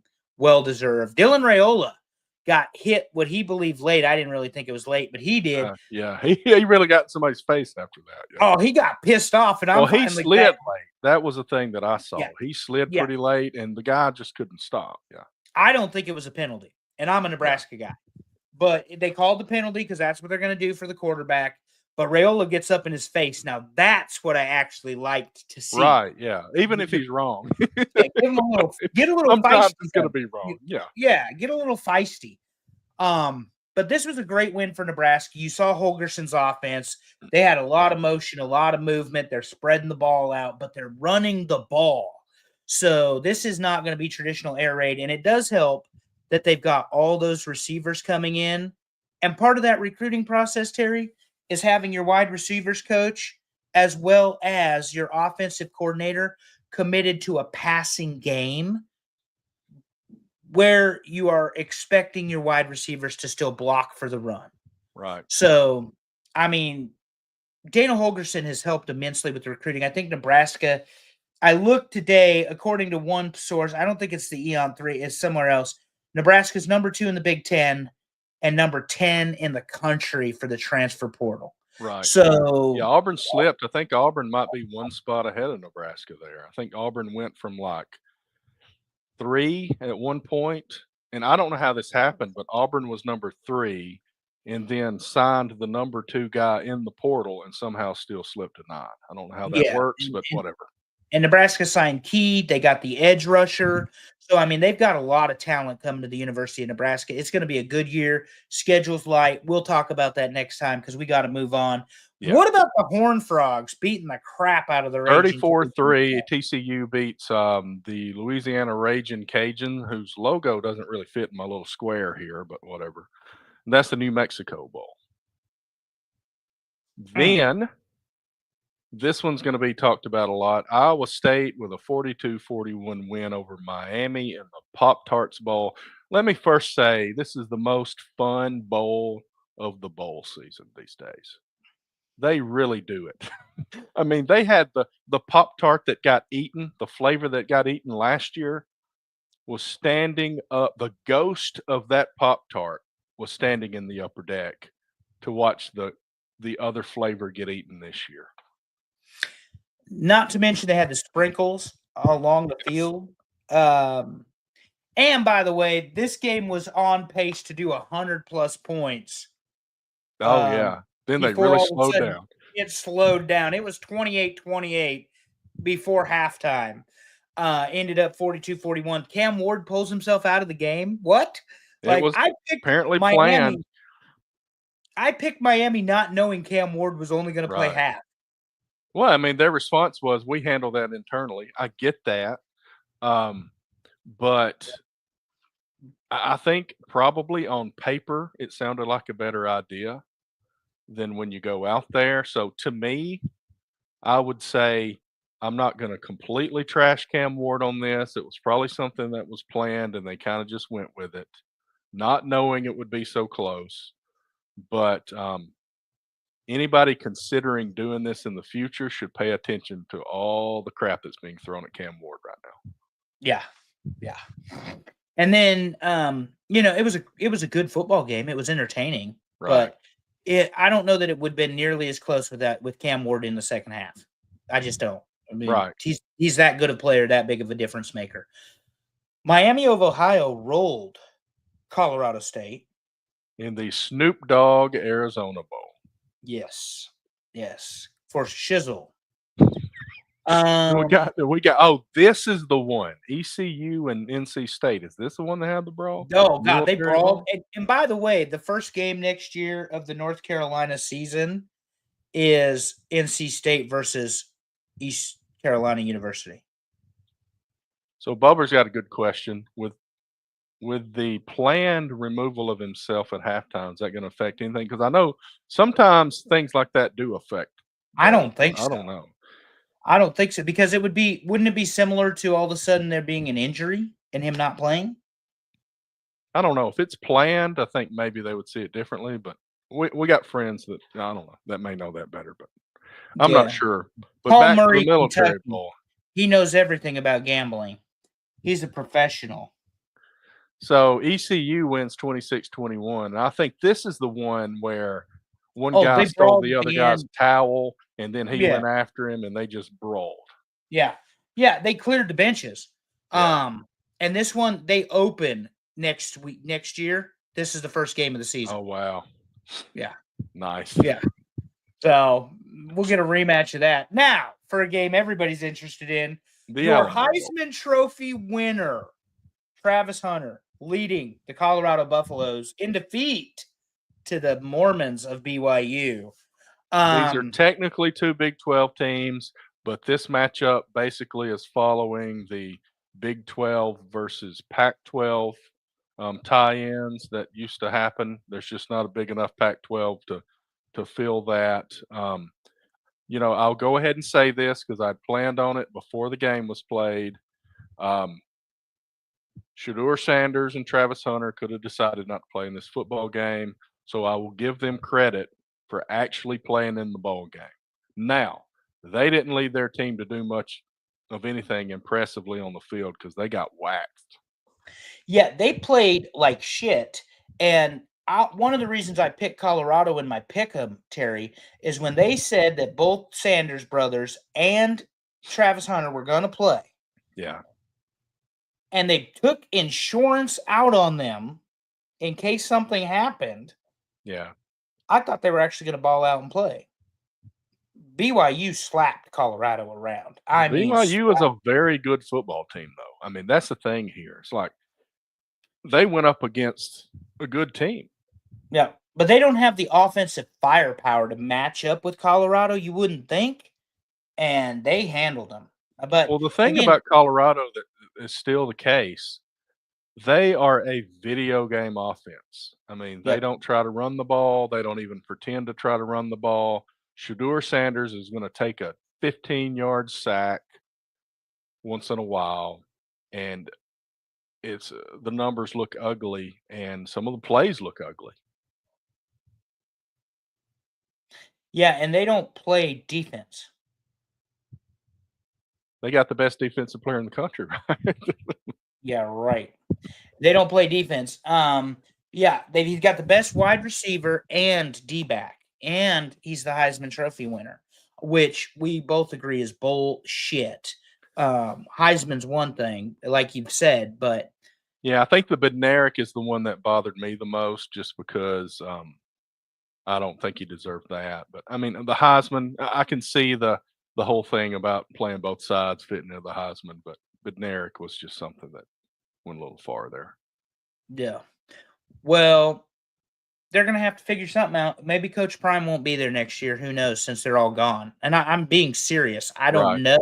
Who knows? Yeah, I mean, he says I've heard people say Belichick will never even ever coach a game at North Carolina.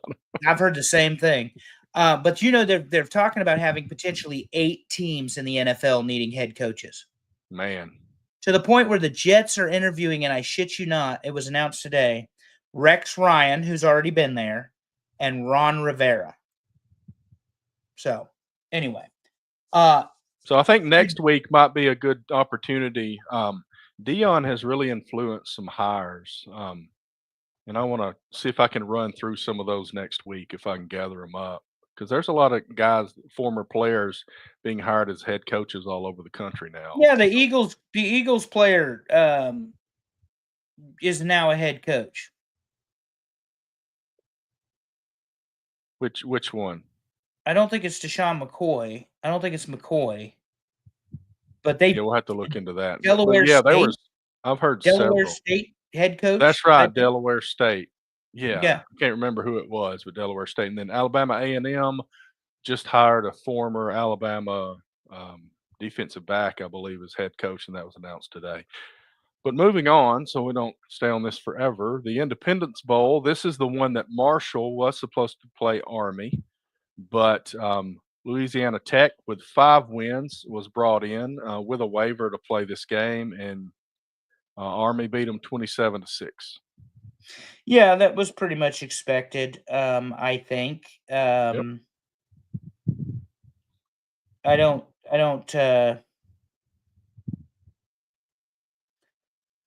I think Army redeemed themselves after that bad showing against Navy, but Army was a good football team this year. They won 11 games. Yeah, and their this is 12. quarterback was top 5, top 6 of the Heisman, something like that. And like you said, they lose to Navy. Deshaun Jackson.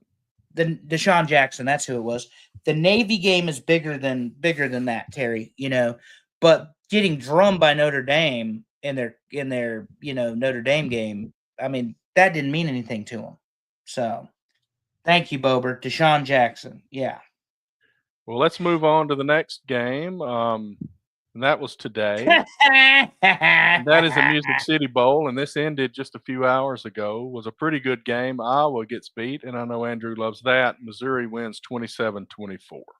If Iowa's fans hadn't been such dickheads after the Nebraska game this year, I would totally not be shitting on Iowa, but they are my new Ohio State. They are the definition of mediocrity. As long as Kirk Ferentz is your head football coach, 9 wins is the ceiling in Iowa, and you're going to do it in the most boring, unoriginal way possible. Anything fun or exciting does not exist in Iowa City. So boring. And then, of course, you guys blew the big lead, and your kicker that talked all that shit. Oh yeah, we planned a celebration. Oh, fuck you! You lost the game. You stupid communist sons of bitches. Why don't you go fucking play in the snow? I can't stand. Yeah, I could have Iowa. gone to this game. So their players or their football fans. Go Missouri. You disappointed me, not made the playoffs, didn't win 11 games, but this is the 10th time, Terry, they've won 10 games. Missouri. Yeah. Missouri's pretty solid. They get lost in the shuffle in the SEC, but they are pretty solid. Let's look ahead to the non-playoff games that are ahead, and we only have 8 bowls left that are not playoff bowls. The first one may be the most anticipated, the ReliaQuest Bowl, Alabama versus Michigan. I like Bama in this game. I think I do too. I haven't heard a lot of guys sitting out. I think Milroe may have a big game here. I mean, I know Michigan's got a pretty good defense, but I think Milroe's legs are going to be a big factor. Well, they have not seen a quarterback like Jalen Milroe. Right. Because, I mean, Will Howard can move a little bit for Ohio State, but that was a 13-10 win. They haven't seen somebody at Michigan that has the mobility of Jalen Milroe that can stretch the field east to west and north to south. Right. I'm going Alabama big. The last time, well, it was Michigan State when Saban beat them 49-7. I will say this, though. I said in the beginning of this season, Terry, that Alabama would probably win within 3 years. They would win a national championship under Kalen DeBoer.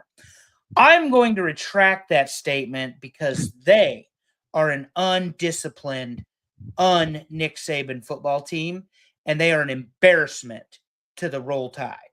So there is a higher standard in Tuscaloosa than what they play to, and it's 6 national championships and 10 conference championships, all by the greatest of all time within the last 2 decades. And what they're doing now is bullshit, but they're going to win this game by like 21 points. I see it closer than that. I think Michigan's defense is going to play pretty well and keep them in it. And as long as they don't turn the ball over to Alabama and keep it close, but I think Alabama wins by a touchdown. Louisville, Washington, a game that you would expect, I don't know, a lot of offense. The Sun Bowl. I think that's in El Paso. I want to take Washington. I really do. because I don't know what version of Jeff Fromm's team is going to show up. Louisville has had its problems with consistency. Washington has just lost weight. Remember, they only had two players return this year. So I'm going to go with Washington by field goal, but I think it'll probably be a pretty high scoring football game. I'll go with Louisville by a touchdown. I The think next they'll show game- up for this one. Oh, my apologies. The No, next no game, problem. very compelling to me because it's Illinois and it's South Carolina. Two teams that did very well inside their conferences.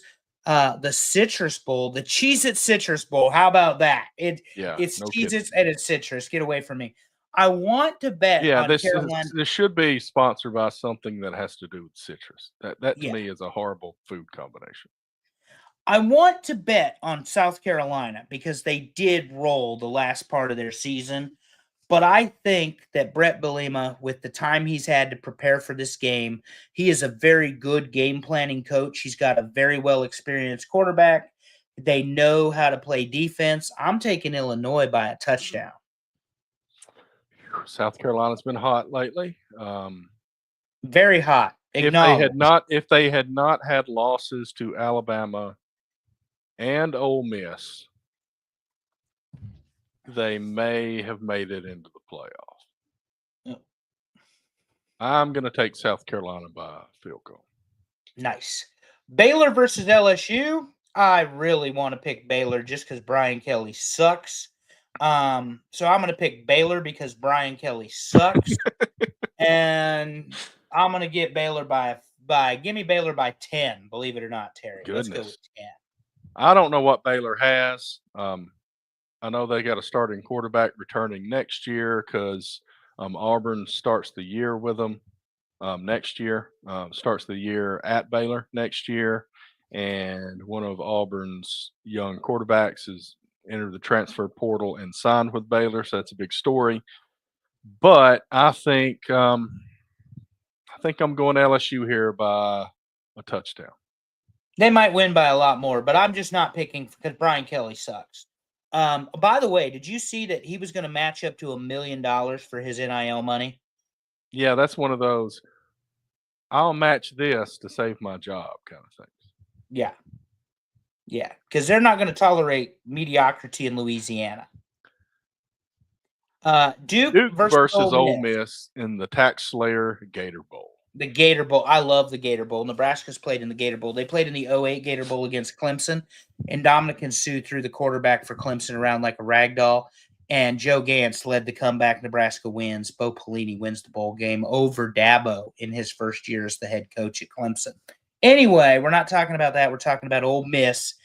Big game lane going to win another bowl game here. Too many athletes, Too much offense for Ole Miss.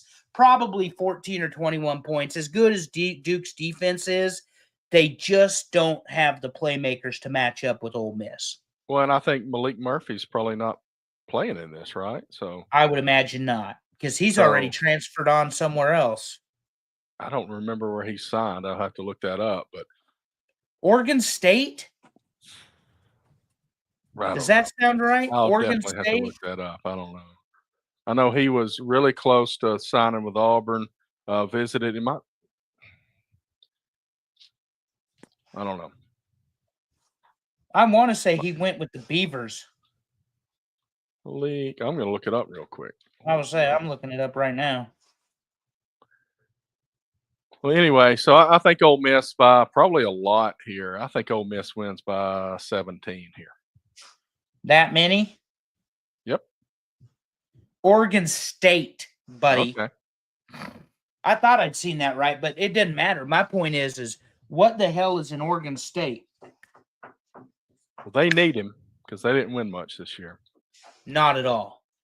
Let's go to the next game, the First Responder Bowl, Serve Pro First Responder Bowl. That's North Texas and Texas State. And let me tell you, I'm pretty good at picking out these logos now. So if I had to do a logo test, I think I would nail it. You're very good at this because I didn't know either of those. Who do we have? I'm having to look all these up. Yeah. North Texas, and who's the other team, Terry? Texas State. Sorry, I was barking at the dogs. Give me Texas State because that's where a lot of professional wrestlers came from. I'll say North Texas just to go against you here. No spread because I have no idea. Minnesota versus Virginia Tech. I dislike Minnesota just slightly less than Ohio State and a lot less than Iowa these days. So I'm going with the old tradition of Beamer ball. Let's go with Virginia Tech. I'll go with Minnesota by a field goal in the Duke There you Mayo go. Bowl. And the then last final one, the Bahamas Bowl, they finally got themselves another sponsor. We got the Buffalo Bulls against Liberty. the Liberty And, Flames. Is that what it is? The Flames? I think They so. got some kind of bird on there. That's a weird combination. But Maybe anyway, not. I'll say Liberty by a touchdown. I think Liberty it is. Flames. Is it is the Flames the basketball team? Maybe I don't know. The Liberty is a basketball team, Yeah, the female basketball team, the WNBA. but it is the Liberty Flames. It is the Flames. It's just weird that they got like a bird on there. Oh, I That's what got you. was thinking. Well, I'm going with who's the other team? That's Buffalo. That's a tough one. Liberty's a pretty good football team, but let's go with Buffalo to get the upset because Liberty's lost too much in the transfer portal. And I haven't heard anything about Buffalo. And that is the fun. That's the rest of the games. We've now talked about everything that's going to happen. We got 8 more regular bowl games. We got round 2, which is 4 games. So we'll talk about all that next Monday. Then we'll just be looking ahead to talking about coaches and transfer portal and the upcoming semifinal games after this next round. Yeah, that and there it is. College bracket. I'm 3 out of 4. I can't believe I made that mistake, but it happens. So a little update there. Heather and I picked all the home teams, so we won that. So we're ahead. Several people picked 3 out of 4 like you did. Yep. I have and it shows who picked the champion, who we picked for champion. I've got Ohio State to win it all. And I have Oregon, so one of us is going to be wrong this weekend. A lot of people have Oregon. I see a couple of Georgias, a Texas. That's where we are. That's a little harder to update than the other stuff, but I'll provide another update next week. Yep. Well, and I think I did in my bracket pick Boise to upset Penn State. Because the one thing about how you win brackets is you pick the games that, you got to go against the chalk a little bit. Yeah, you got to go against it. Yeah, you can't just pick all of the homers. But you and I pretty much agreed that home field advantage was huge for those teams. So it is. I know they're going to make some changes. They're probably headed to 16 teams pretty soon. I don't know. I hate the thought that everybody just craps all over it. I mean, they're going to try to improve things and make it better. It's not going to be perfect right out of the gate. I'm good with it. Let's just have some patience and learn from how the things go and move forward. Well, the first thing you said was let's have some patience, and you know better than that nonsense. Not in college football. No way. Mm-mm. I mean, and the deal is, it's like we had blowouts in the 4-team era. Why did we think we were not going to have blowouts in the 12-team era? Buddy, the amount of screaming and whining and bitching and crying I've seen on stuff like X about these bowl games and the playoff games and stuff, like, I want to ask these people, but I don't engage them. They say stay away from the trolls. I do once in a while, and I regret it every time. That's what I'm saying. I just want to ask them, like, do you actually watch college football? Right. Do you understand that not every single weekend is a 3 or 7 point game that's down to the wire, that's potential overtime, that there are these lopsided victories by teams? And I mean, even when the Tennessee game should not have been that much of a blowout. Mm-mm. Nobody expected that to be that way. No, not the 9 and the 8 seed. Right. Now, if that was a 1 and 16 seed, as an example, sure. but the 9 and the 8 seed, Right. those are supposedly the two teams that are closest together. And then there's this whole thought people are having about reseeding. So you reseed after the first Right. round, based on the rankings, and that way Oregon would not be playing Ohio State. It would be Oregon and Arizona State, I guess. Yeah, something like that. I don't know. Yeah. I don't know. Or not Arizona. It wouldn't be Arizona State. It would be Oregon and Notre Dame. Or whatever. Yeah. So anyway. I don't 'Cause know. all the I'm bottom good teams with won. whatever. I'm going to keep Yeah. watching. So I only 1 enjoy through it. 8 are. Yeah, that's right, Terry. Only 1 through 8 are left. But what they're saying is if they ranked them, if they did it by the rankings, you'd have Oregon Instead at of, 1, yeah, and you would have Arizona State at at whatever they 12. were, 15 or whatever, 12, 11. So those Right. two would play. And Yeah. then you would have Ohio State, or Penn State rather, would play, I guess, would it be Boise? It would be Boise. And then you would The have SMU and Clemson were the two right above Arizona State, so it would have been Oregon against whoever you said who was the 12th. That was Arizona State, and then it would have Yeah. been Georgia against Clemson, and it would have been the third team, whoever that is. Yeah, but on I was Ohio saying if you're State, yeah. reseeded after the first round. Oh, okay. Yeah, so they would say like Georgia would be playing Boise, Okay. and Oregon would be playing Arizona State, and Notre Dame would be playing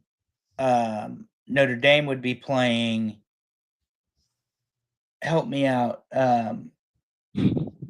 It's too late. Nah, it's fine. Notre Dame would be playing Penn State, or not Penn Yeah. State. They'd be playing Ohio State, and Penn State would end up playing Texas. That's how they're saying if you reseed it. And I'm like, I don't know that works either. I mean, I'm good with the games we have. I know that they're not all 3-point spreads, but I mean, in this round, they really shouldn't be still. We're not talking semifinals. But Ohio State favored, or Ohio State favored by a point is definitely a change. And then you got the big spreads, 12 points. So anyway. Right. But it's going to be exciting. I think we're going to have some good games, and we're going to have some close games that are going to be hard to pick, and I'm going to be excited to watch them. And then there's going to be very little to watch afterwards, because those other 8 are not that compelling to me. I think the Alabama-Michigan, the Louisville game, at least 2 of them, I'm pretty excited to watch. But Iowa did lose. But Iowa lost.